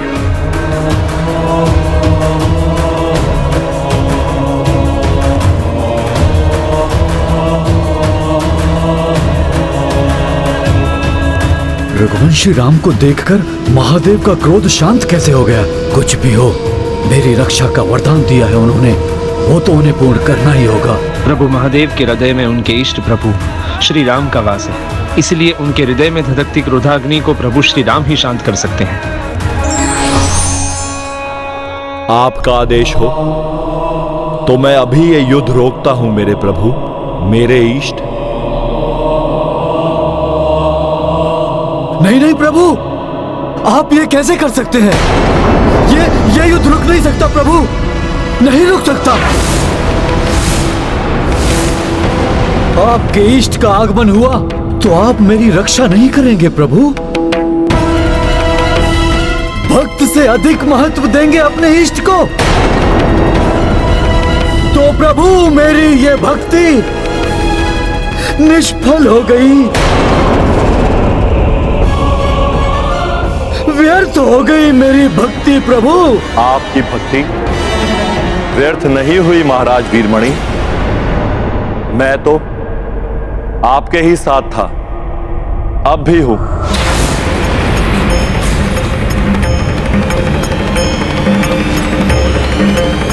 कहिए, अब क्या चाहते हैं आप? प्रभु, आपके समक्ष खड़े रघुवंशी के अश्वमेध यज्ञ के अश्व का अंत कर दीजिए। अश्व के अंत के साथ साथ अंत होगा इनका अश्वमेध यज्ञ। तब ये युद्ध स्वतः समाप्त हो जाएगा प्रभु। अवश्य करूंगा, किंतु तब जब आप मुझे दिखाएंगे कि रघुनंदन श्री राम है कहां, जिनके अश्वमेध यज्ञ की अश्व की बात कर रहे हैं आप।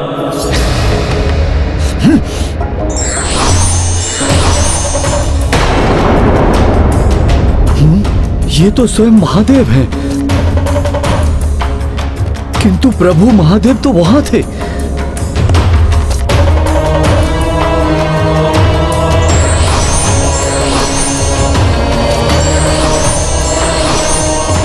ये क्या कोई दृष्टि दोष है मेरा?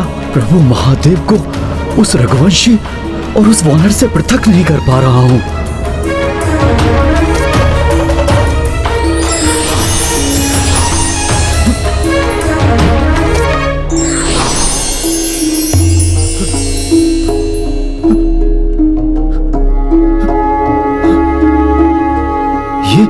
ये कैसे संभव है? अपना अहंकार त्याग कर भक्ति की दृष्टि से देखेंगे महाराज वीरमणि, तो यही पाएंगे कि आपके प्रभु श्री राम ही के प्रभु शिव हैं और शिव ही राम हैं। हम दोनों का ही सम्मिलित रूप है हनुमान। उनमें शिव भी है और राम भी। अब कहिए, अपने किस रूप से युद्ध करूं मैं? भक्ति की दृष्टि से देखेंगे महाराज वीरमणि, तो यही पाएंगे कि आपके प्रभु श्री राम ही के प्रभु शिव हैं और शिव ही राम हैं। हम दोनों का ही सम्मिलित रूप है हनुमान। अब कहो, अपने किस रूप से युद्ध करूं मैं?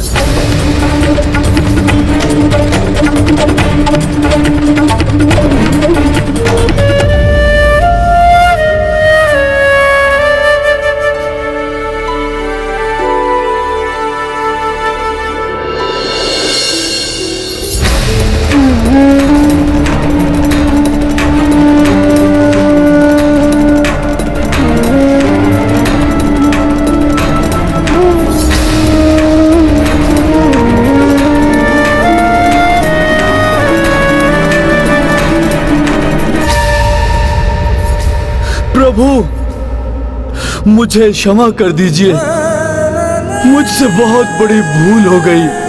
मैं प्रभु शिव जी को प्रभु श्री राम से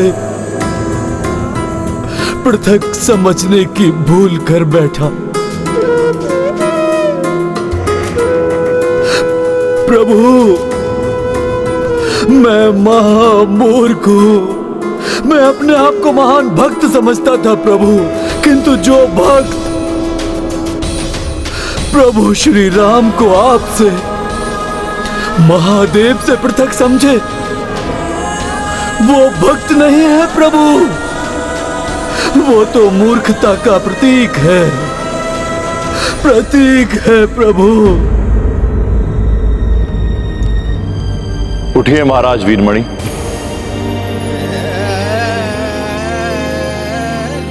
समझिए इस रहस्य को।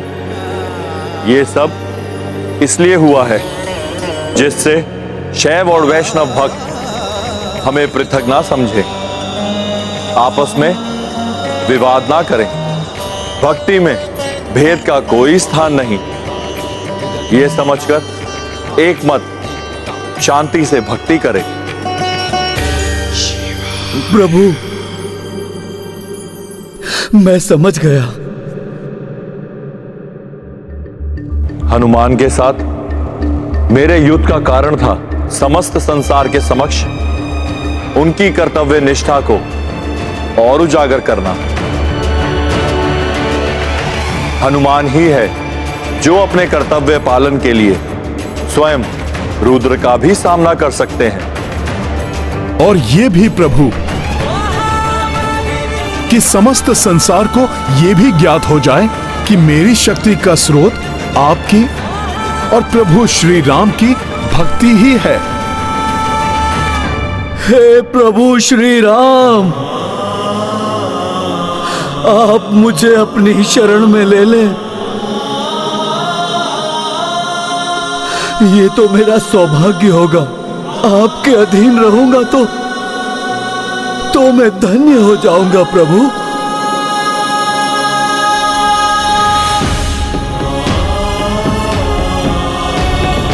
प्रभु श्री राम, हे प्रभु श्री राम, क्या आप मुझे अपने अधीन स्वीकार करेंगे प्रभु? उठिए राजन। प्रभु, आपको मेरे अधीन रहकर नहीं अपितु मेरे साथ मिलकर कार्य करना है महाराज वीरमणि। और आप जैसे महादेव भक्त का साथ पाकर तो मैं धन्य रहूंगा। प्रभु, रघुवंशी प्रभु श्री राम की जय, देवों के देव महादेव की जय, संकट मोचन हनुमान की जय।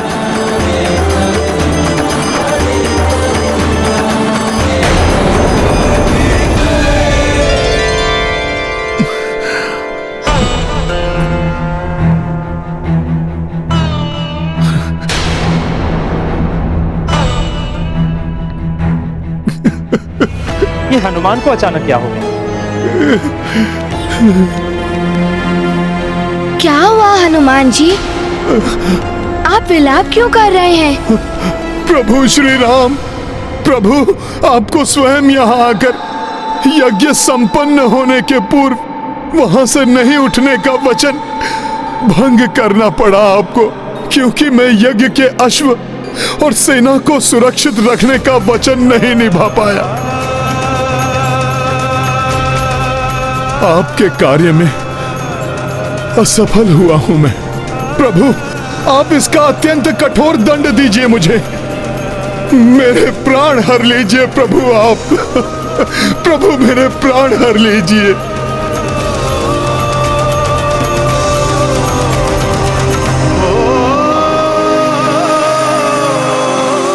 हनुमान,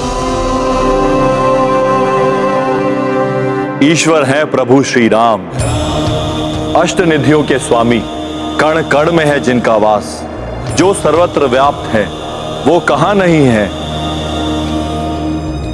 अर्थात प्रभु श्री राम तो अब भी यज्ञ स्थल पर स्थित हैं। जो यहां है वो छाया राम है। इसका अर्थ ये स्वयं मेरे प्रभु नहीं, अभी तो उनकी छाया है। हाँ हनुमान, ये तुम्हारे प्रभु की प्रति छाया है। अपने वचन के प्रति प्रतिबद्ध दृढ़ता से उसे निभाने वाले श्री राम को तो उनके इसी गुण के लिए संसार सदैव स्मरण करेगा। मैं तुम्हारे संकल्प को खंडित कैसे कर सकता था हनुमान? यदि मैं स्वयं यहां आ जाता तो तुम अपने कार्य में असफल हो जाते। प्रभु, अपने भक्त की पीड़ा को आप अपनी पीड़ा समझते हैं, इसीलिए कहीं आप मुझे मेरी पीड़ा से मुक्त कराने के लिए, भक्त को उसके अपराध बोध से मुक्त कराने के लिए असत्य तो नहीं कह रहे हैं ना मेरे प्रभु? अपने नेत्र बंद कर अपने अंतर चक्षुओं से स्वयं देख लो हनुमान।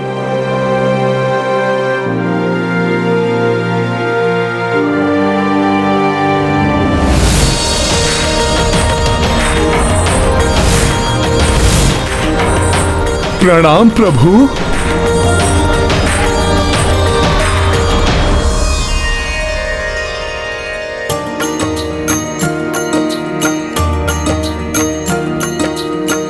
राम किए शिव को परनामा,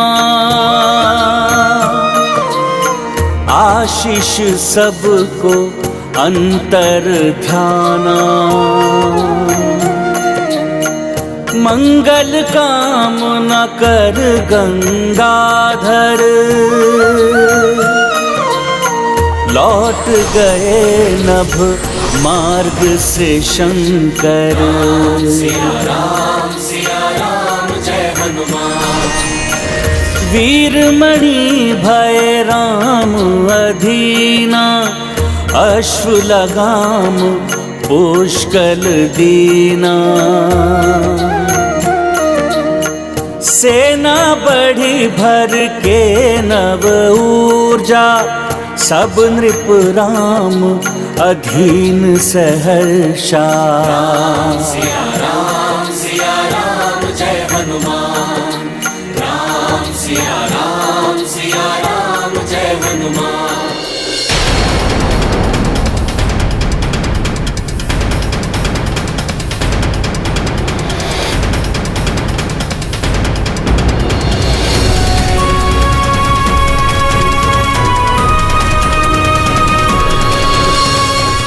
हनुमान जी, अब यही एक बड़ा राज्य शेष है। इसके पश्चात ये दिग्विजय यात्रा संपन्न हो जाएगी। सुमत जी, तब तो गति में वृद्धि कर हमें शीघ्रता से आगे बढ़ना चाहिए, जिससे शीघ्र अतिशीघ्र संपूर्ण विश्व में राम राज्य की स्थापना हो जाए। जय श्री राम! जय श्री राम! जय श्री राम! जय श्री राम! जय श्री राम! जय श्री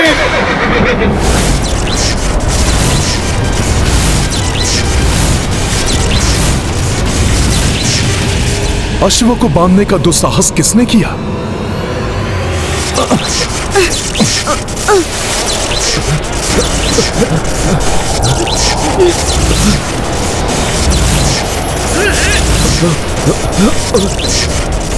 ये कैसे संभव है? जो हनुमान स्वयं महादेव के वार सह गए, जिन्हें ब्रह्मास्त्र, पाशुपतास्त्र और स्वयं महादेव की त्रिशूल ना रोक सकी, वो एक साधारण डोर के बंधन में बंध कर रुक गए। ये कैसा बंधन है जिससे हनुमान जी भी मुक्त नहीं हो पा रहे?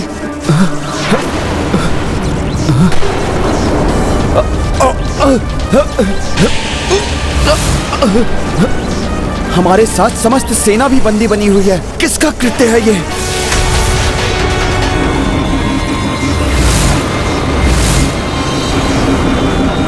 कुछ स्पष्ट नहीं दिखाई दे रहा है। यह भी ज्ञात नहीं हो पा रहा है कि इस फांस का स्रोत कौन है। अब ये धूल की आंधी कैसे उत्पन्न हो रही है? यह आंधी नहीं है कुमार पुष्कल, ये धूल किसी राजा और उनकी सेना के आगमन के कारण उत्पन्न हुई है। प्रतीत होता है हमारी दिग्विजय यात्रा पूर्ण होने से पूर्व अभी एक और युद्ध शेष है।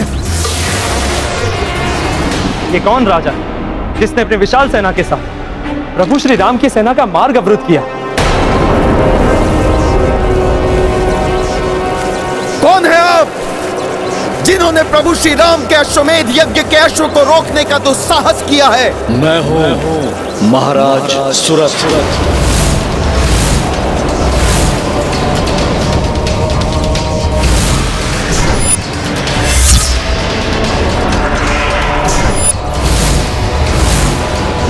मैंने ही बंदी बनाया है आप सभी को।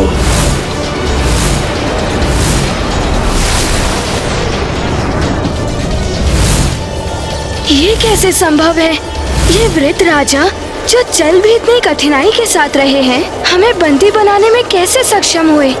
वास्तव में इनकी सेना भी उतनी विशाल नहीं है जितनी प्रतीत हो रही थी। ऐसी वृद्धावस्था में आप ऐसा दुस्साहस क्यों कर रहे हैं महाराज? राम सेना को रोका है आपने, वो भी सेना की इतनी लघु टुकड़ी के साथ। वो राम सेना जिसे देवी की शक्ति रूपी वो पर्वतों का, प्रभु महादेव के त्रिशूल का, यहाँ तक कि स्वयं महादेव का सामना किया। इस जगत में सबसे शक्तिशाली योद्धा हनुमान जी के साथ अनेक शूरवीरों से परिपूर्ण अत्यंत प्रतापी सेना है ये। इस सेना से युद्ध करेंगे आप? तुम भूल रहे हो बालक, जिस महाप्रतापी सेना का बखान कर रहे हो तुम, इस समय महापराक्रमी महावीर हनुमान सहित तुम्हारी पूरी सेना मेरे बंधन में है। ये आपकी शक्ति नहीं हो सकती, अवश्य किसी माया का प्रयोग कर रहे हैं आप। ये माया नहीं है बालक, ये शक्ति ही है। वही शक्ति जो आपकी पहचान है महाबली हनुमान, प्रभु श्री राम की भक्ति की शक्ति। जय श्री राम। अर्थात एक राम भक्त होकर आपने दूसरे राम भक्त को राम नाम की शक्ति से ही बंदी बना लिया। ऐसा क्यों किया आपने? आप सभी राम सेवकों को मैंने जो कष्ट दिया है उसके लिए मैं क्षमा प्रार्थी हूँ, किंतु विवश हूँ मैं। महाराज, कैसी विवशता? आप मुझे बताइए, संभव है प्रभु की दया से मैं आपकी कोई सहायता कर सकूं?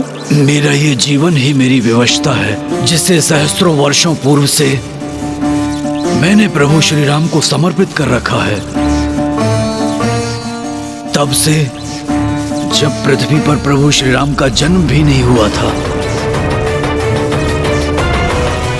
अत्यंत कठिन है आपके इस कथन पर विश्वास करना। हाँ महाराज, एक साधारण मनुष्य इतना दीर्घायु कैसे हो सकता है? मैं बताता हूँ।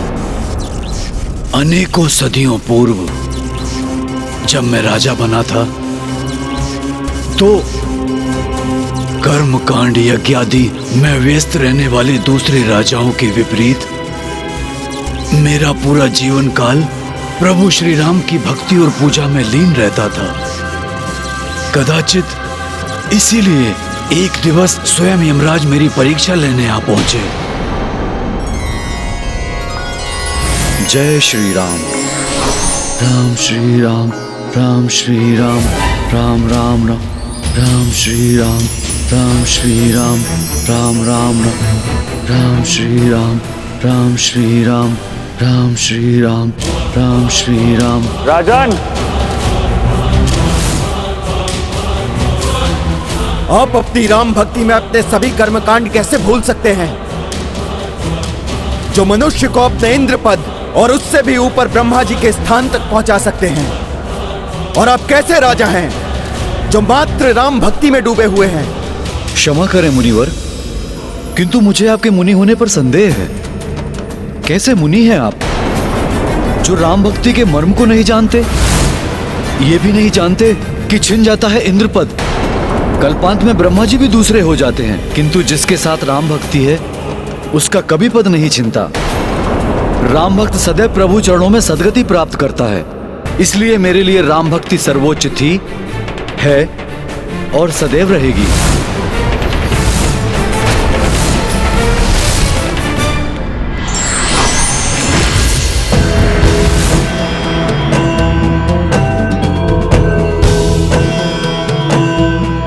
प्रणाम यमराज जी। राजा सुरथ, हम आपकी राम भक्ति देखकर प्रसन्न हुए। हम आपको आशीर्वाद स्वरूप वरदान देना चाहते हैं। कहिए, क्या वरदान चाहिए आपको? मुझे तो मात्र एक ही वरदान चाहिए कि अपनी मृत्यु से पूर्व अपने प्रभु के राम अवतार श्री राम का दर्शन कर सकूं और वो स्वयं मेरे राज्य में पधार कर मेरे राज्य को कृतार्थ कर सकें।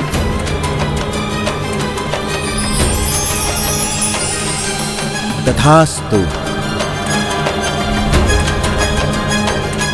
तब से आज तक सहस्त्रों वर्षों से प्रभु श्री राम के दर्शन की लालसा में मैं अपनी इस देह के बोझ को ढो रहा हूं।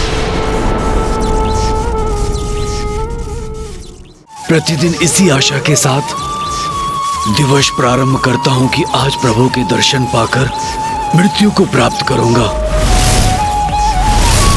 किंतु ऐसा नहीं हुआ।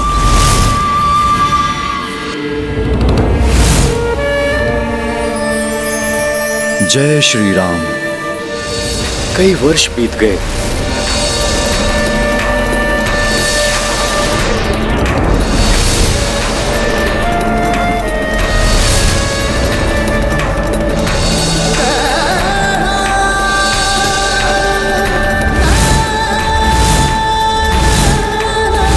कदाचित मेरी भक्ति में ही कोई कमी रह गई है। किंतु हमें बंदी बनाकर राम काज में बाधा डालना ये तो अनुचित है महाराज। अनुचित है तो भी अब मैं कुछ करने में असमर्थ हूँ। अब ये राम नाम का बंधन तो प्रभु श्री राम के स्पर्श से ही खुलेगा। प्रभु श्री राम को यहाँ आना ही होगा और राम भक्त हनुमान आप बुलाएंगे उन्हें यहाँ। प्रतीक्षा करते करते क्लांत हो गया हूँ मैं। वृद्ध देह को ढोने का कष्ट आप नहीं समझेंगे महाबली हनुमान। असहनीय हो गया है अब ये कष्ट। शीघ्र इससे मुक्त होना चाहता हूँ। हे महानतम राम भक्त हनुमान, इस तुच्छ राम भक्त की सहायता कीजिए। आप ही मेरे वरदान को मेरा अभिशाप बनने से रोक सकते हैं। जो यहाँ है वो छाया राम है। हाँ हनुमान, ये तुम्हारे प्रभु की प्रति छाया है।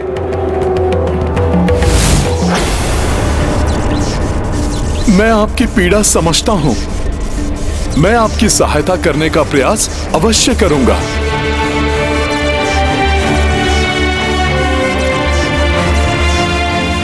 हे प्रभु, भक्तों के दुख और पीड़ा को समझने वाले, हे अष्ट सिद्धियों के स्वामी और नव निधियों के ज्ञाता, यदि पूर्व के समान बिना यज्ञ में विघ्न डाले, यदि संभव है तो अपने इस भक्त को अपने दर्शन सुख प्रदान करें प्रभु।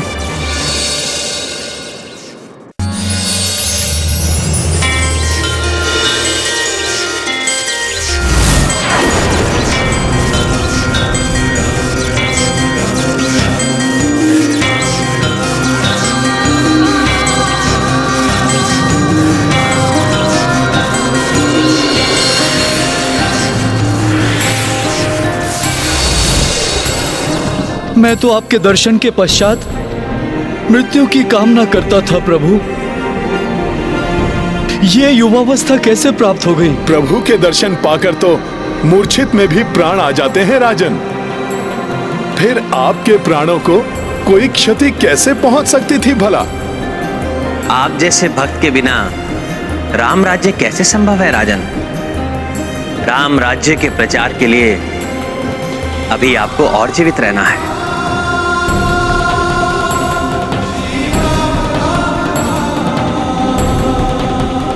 आपकी कृपा पाकर मैं धन्य हुआ कृपा निधान।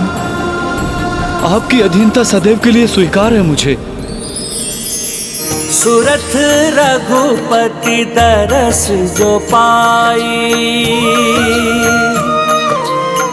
राम अधीन सहरसा आई। दिग्विजय यात्रा मह नरेसा, भिन्न भिन्न सम्मिलित देसा। सिया राम जय हनुमान। अवध चले सब अश्व सहिता, पावक यज्ञ प्रचंड प्रजलिता। नगर द्वार को सेना आई, जय कपीश जय जय रघुराई। राम सिया राम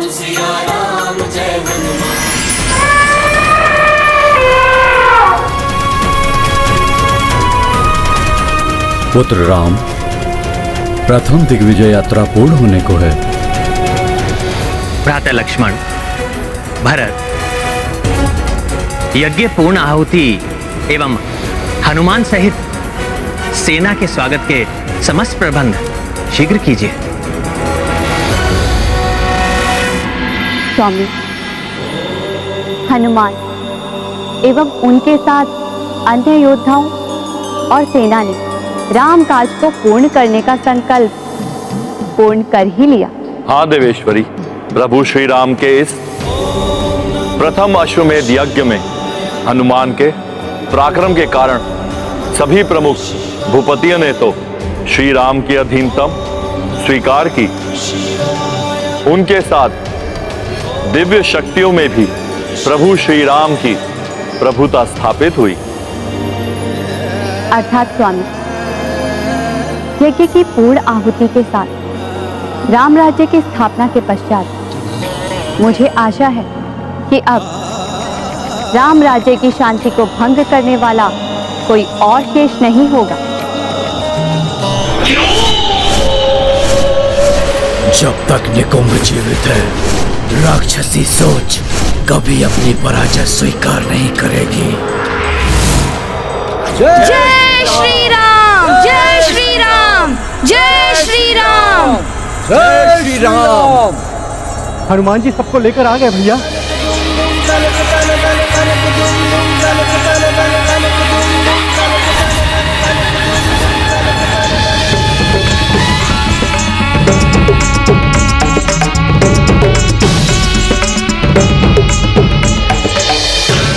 प्रभु श्री राम की, प्रभु श्री राम की, प्रभु श्री राम की, प्रभु श्री राम की।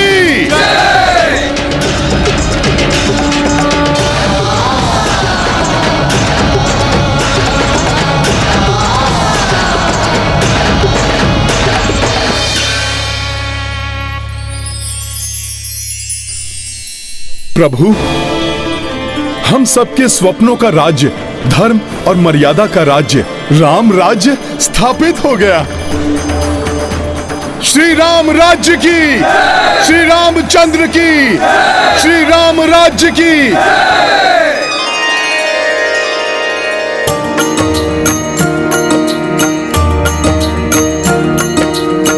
राम राज करके स्थापित, वीर विजय लौटे सब पुलकित। अग्र कपि पुष्कल शत्रुघ्न, स्वागत को अकुलाई जन जन। मार्ग अवध आच्छादित सुमन, ढोल नगाड़े बाजे ढम ढम। पूजत अश्व स्वयं श्री रामा, आरती सीता की हनुमाना। राम सिया राम जय हनुमान। पुष्कल शत्रुघ्न आभारी, रानियां दो को सत्कारी। पुष्कल भरत विहल हो आए, पवन तनय और राम लगाए। राम सिया राम जय हनुमान। राम सिया राम जय हनुमान। ये गाथा महाबली हनुमत की, रुचिकर लीला राम भगत की। जय जय जय रघुनंदन राम, जय जय जय महाबली हनुमान।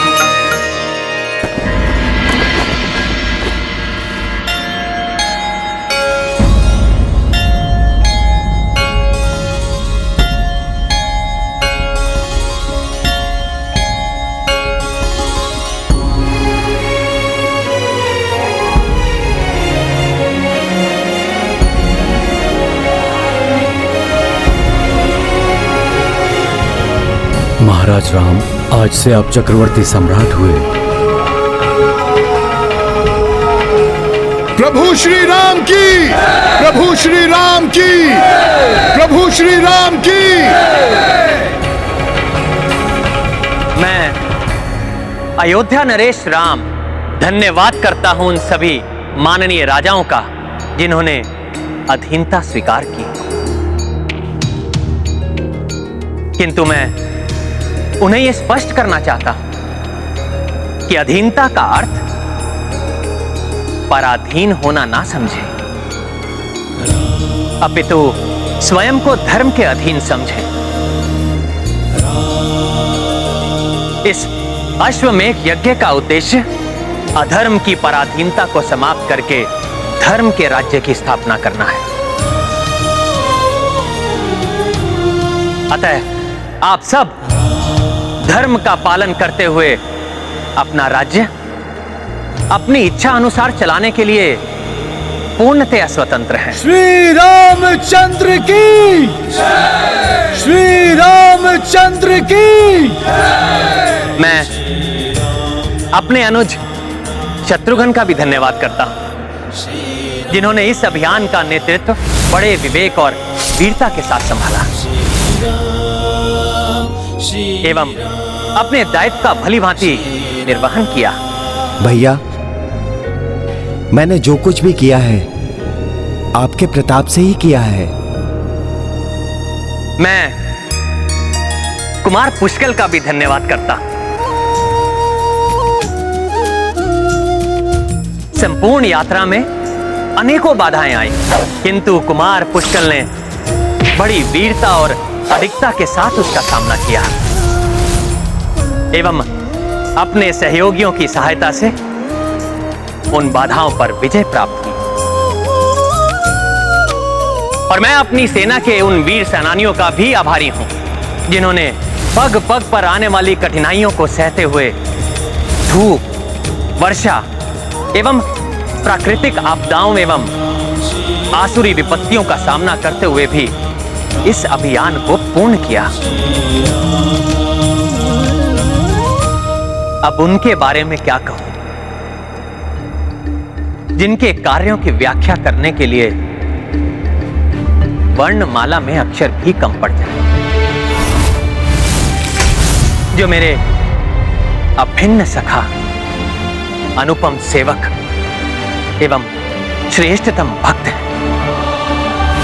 उनके बिना तो राम काज कभी पूर्ण ही नहीं हो सकता।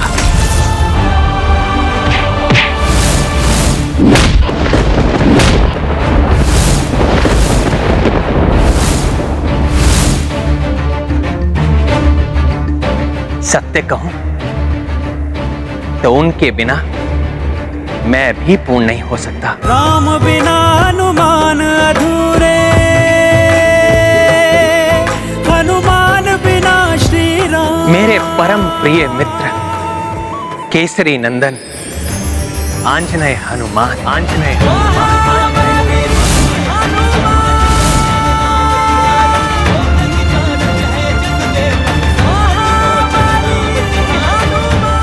भक्त शिरोमणि हनुमान की, रामदूत हनुमान की, संकट मोचन महाबली हनुमान की।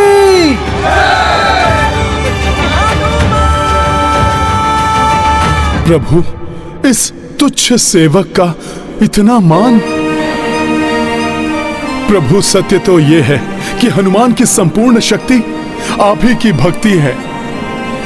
हनुमान का बल है आपका राम नाम, हनुमान के प्राण है आपका श्री विग्रह, जिसका मेरे हृदय में वास है, जिसने बड़ी से बड़ी आपदाओं का सामना करके भी मेरे प्राणों की रक्षा की। प्रभु, राम से ही तो हनुमान है। जहां राम नाम नहीं वहां हनुमान भी नहीं।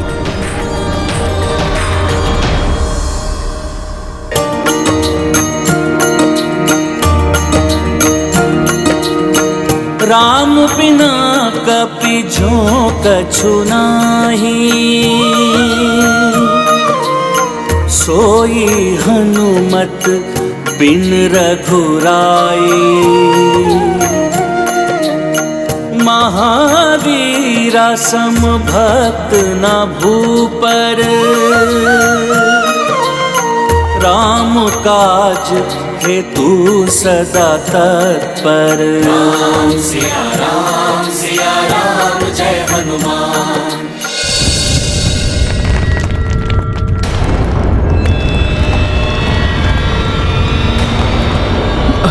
ये क्या हो रहा है? जैसे धरती डगमगा रही है। अकस्मात यह भूकंपन।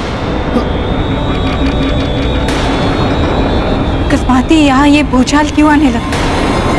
हमने पूर्ण पवित्रता और विधि विधान से चक्रवर्ती सम्राट का राज तिलक किया है, फिर ये प्राकृतिक आपदा कैसे आने लगी? गुरुदेव वशिष्ठ, मुझे तो ये प्राकृतिक आपदा नहीं, कुछ और ही प्रतीत हो रही है। मैं अभी बाहर जाकर देखता हूं कि इस भूकंपन का केंद्र कहां है और वहां क्या हो रहा है।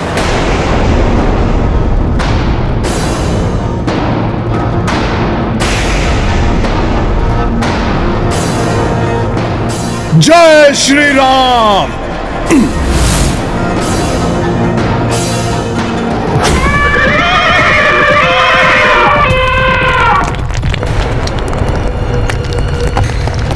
प्रतीत हो रहा है यही है भूकंपन का केंद्र।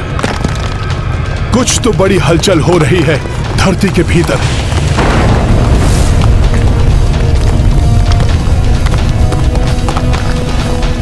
क्या हुआ हनुमान जी?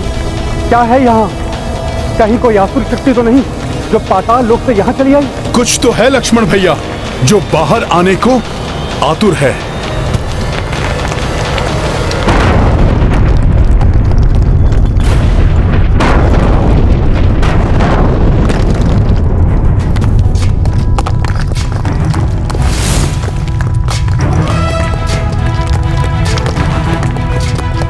कौन हो तुम? यहां आने का दुस्साहस कैसे किया तुमने? प्रभु श्री राम।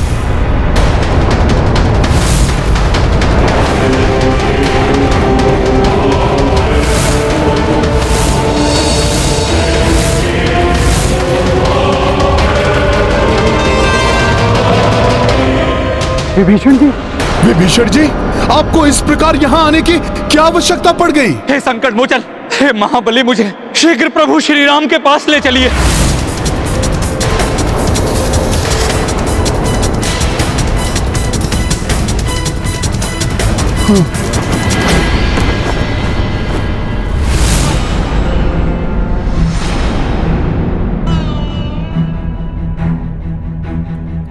विभीषण जी, प्रभु श्री राम ने आपको भ्राता समान ही माना है।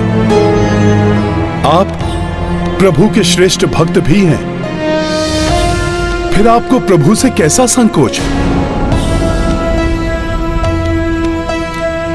विभीषण जी, आपकी जो भी दुविधा है शीश उठाकर निसंकोच कहिए। जो राजा अपनी प्रजा को संकट में छोड़कर चला आया हो, उसका शीश कैसे उठ सकता है?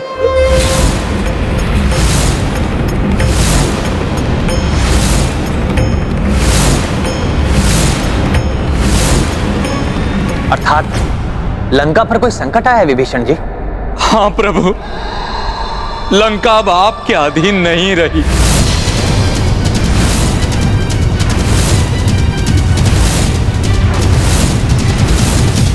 अब वहां धर्म का नहीं, पाप का पुनः राज्य शुरू हो गया है। ये कैसे हुआ? क्या हुआ? स्पष्ट बताइए विभीषण जी। प्रभु, कुंभकर्ण के पुत्र निकुंभ ने राज्य हथिया लिया है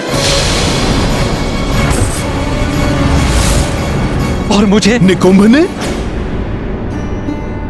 हाँ हनुमान, और मुझे कायरों की भांति वहां से पलायन करके यहाँ। परिस्थिति को भांपकर यदि कोई राजा दूसरे राजा से सहायता मांगता है तो उसे कायर नहीं, बुद्धिमान कहते हैं। कम सामर्थ्य होकर भी वहीं रहकर सामना करने वाला मूर्ख तो होता ही है, और उसकी मूर्खता के कारण वो अपने और अपनी प्रजा दोनों के प्राण संकट में डाल लेता है। किंतु निकुंभ ये कैसे कर सकता है? उसे तो हनुमान जी ने युद्ध में मार दिया था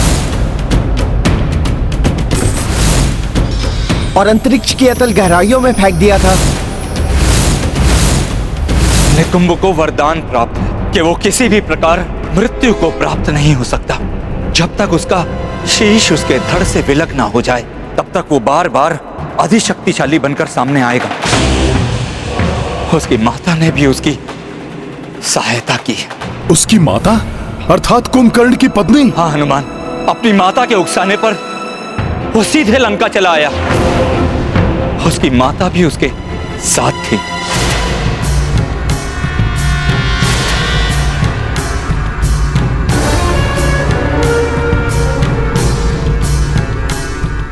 भाभी श्री,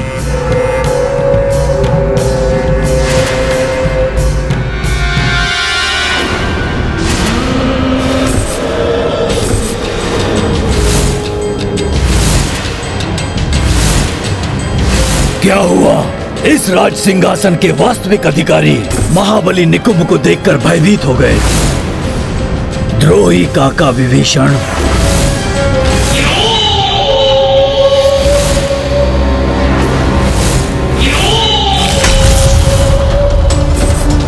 निकुंभ, तुम्हारा यह दुस्साहस! सैनिकों, बंदी बना लो इसे।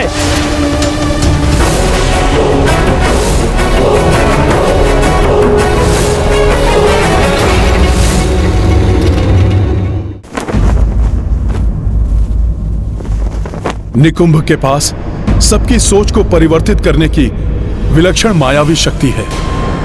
वो इसी शक्ति से संसार में राक्षसी सोच का विस्तार करना चाहता है।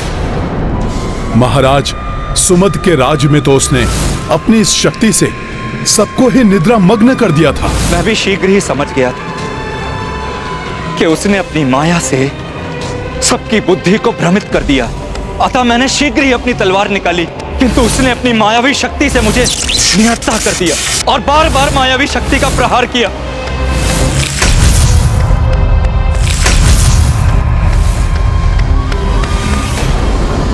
देखा माता, ये मुकुट भी जानता है कि कौन है इसे धारण करने योग्य, इसलिए ये स्वयं ही मेरे पास चला आया।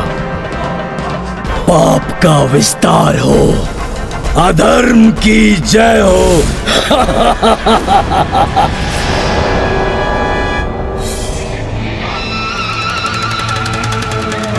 लंका के सबसे बलवान महाबली कुंभकर्ण के पुत्र हो तुम निकुंभ, इसलिए यहाँ के राजा बनने योग्य मात्र तुम ही हो। विभीषण जैसा कुलघाती नहीं।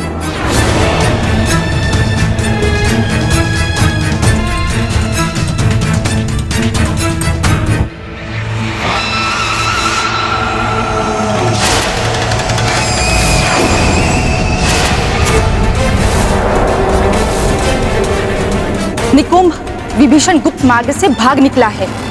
यदि वो पुनः राम से जा मिला तो अनर्थ हो जाएगा। मैं तो आपकी शरण में सुरक्षित हूं प्रभु, किंतु लंका में निकुंभ न जाने क्या क्या मेरी परिवार और प्रजा पर अत्याचार करेगा।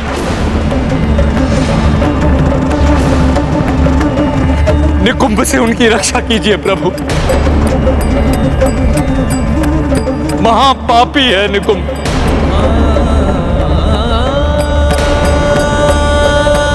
विभीषण जी, प्रभु श्री राम की शरण में आने वाले का सदैव ही कल्याण होता है। प्रभु उस पापी को दंड अवश्य ही देंगे। आप चिंता ना करें विभीषण जी, मैं स्वयं अपने भ्राताओं के साथ और हनुमान को साथ लेकर आपके साथ लंका चलूंगा और आपको आपका राज्य वापस दिलवाऊंगा।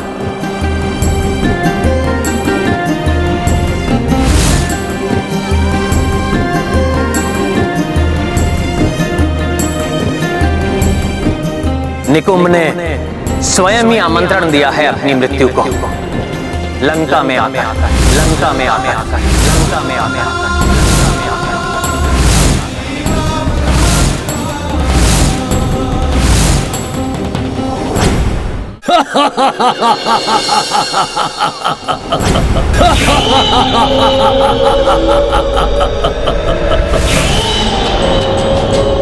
लंका राक्षसों की थी और सदैव रहेगी। राक्षसों का संहारक राम हमारा शत्रु है। उसकी अधीनता हम कैसे स्वीकार कर सकते हैं? कभी नहीं।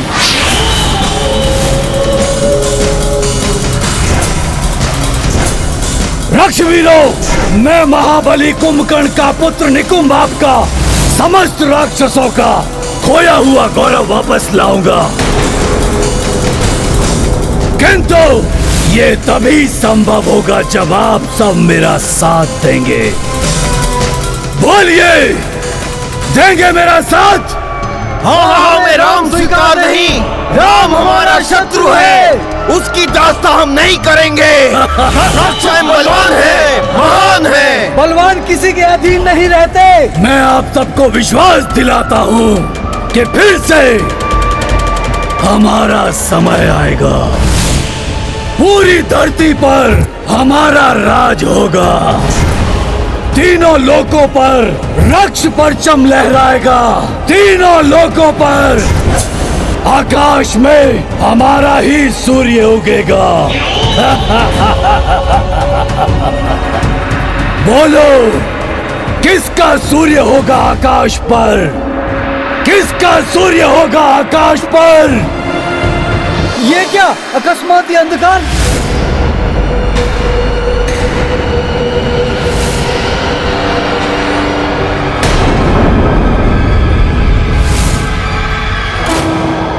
अब कौन आ गया यहाँ? ये तो वही वानर है, इसी ने लंका जलाई थी।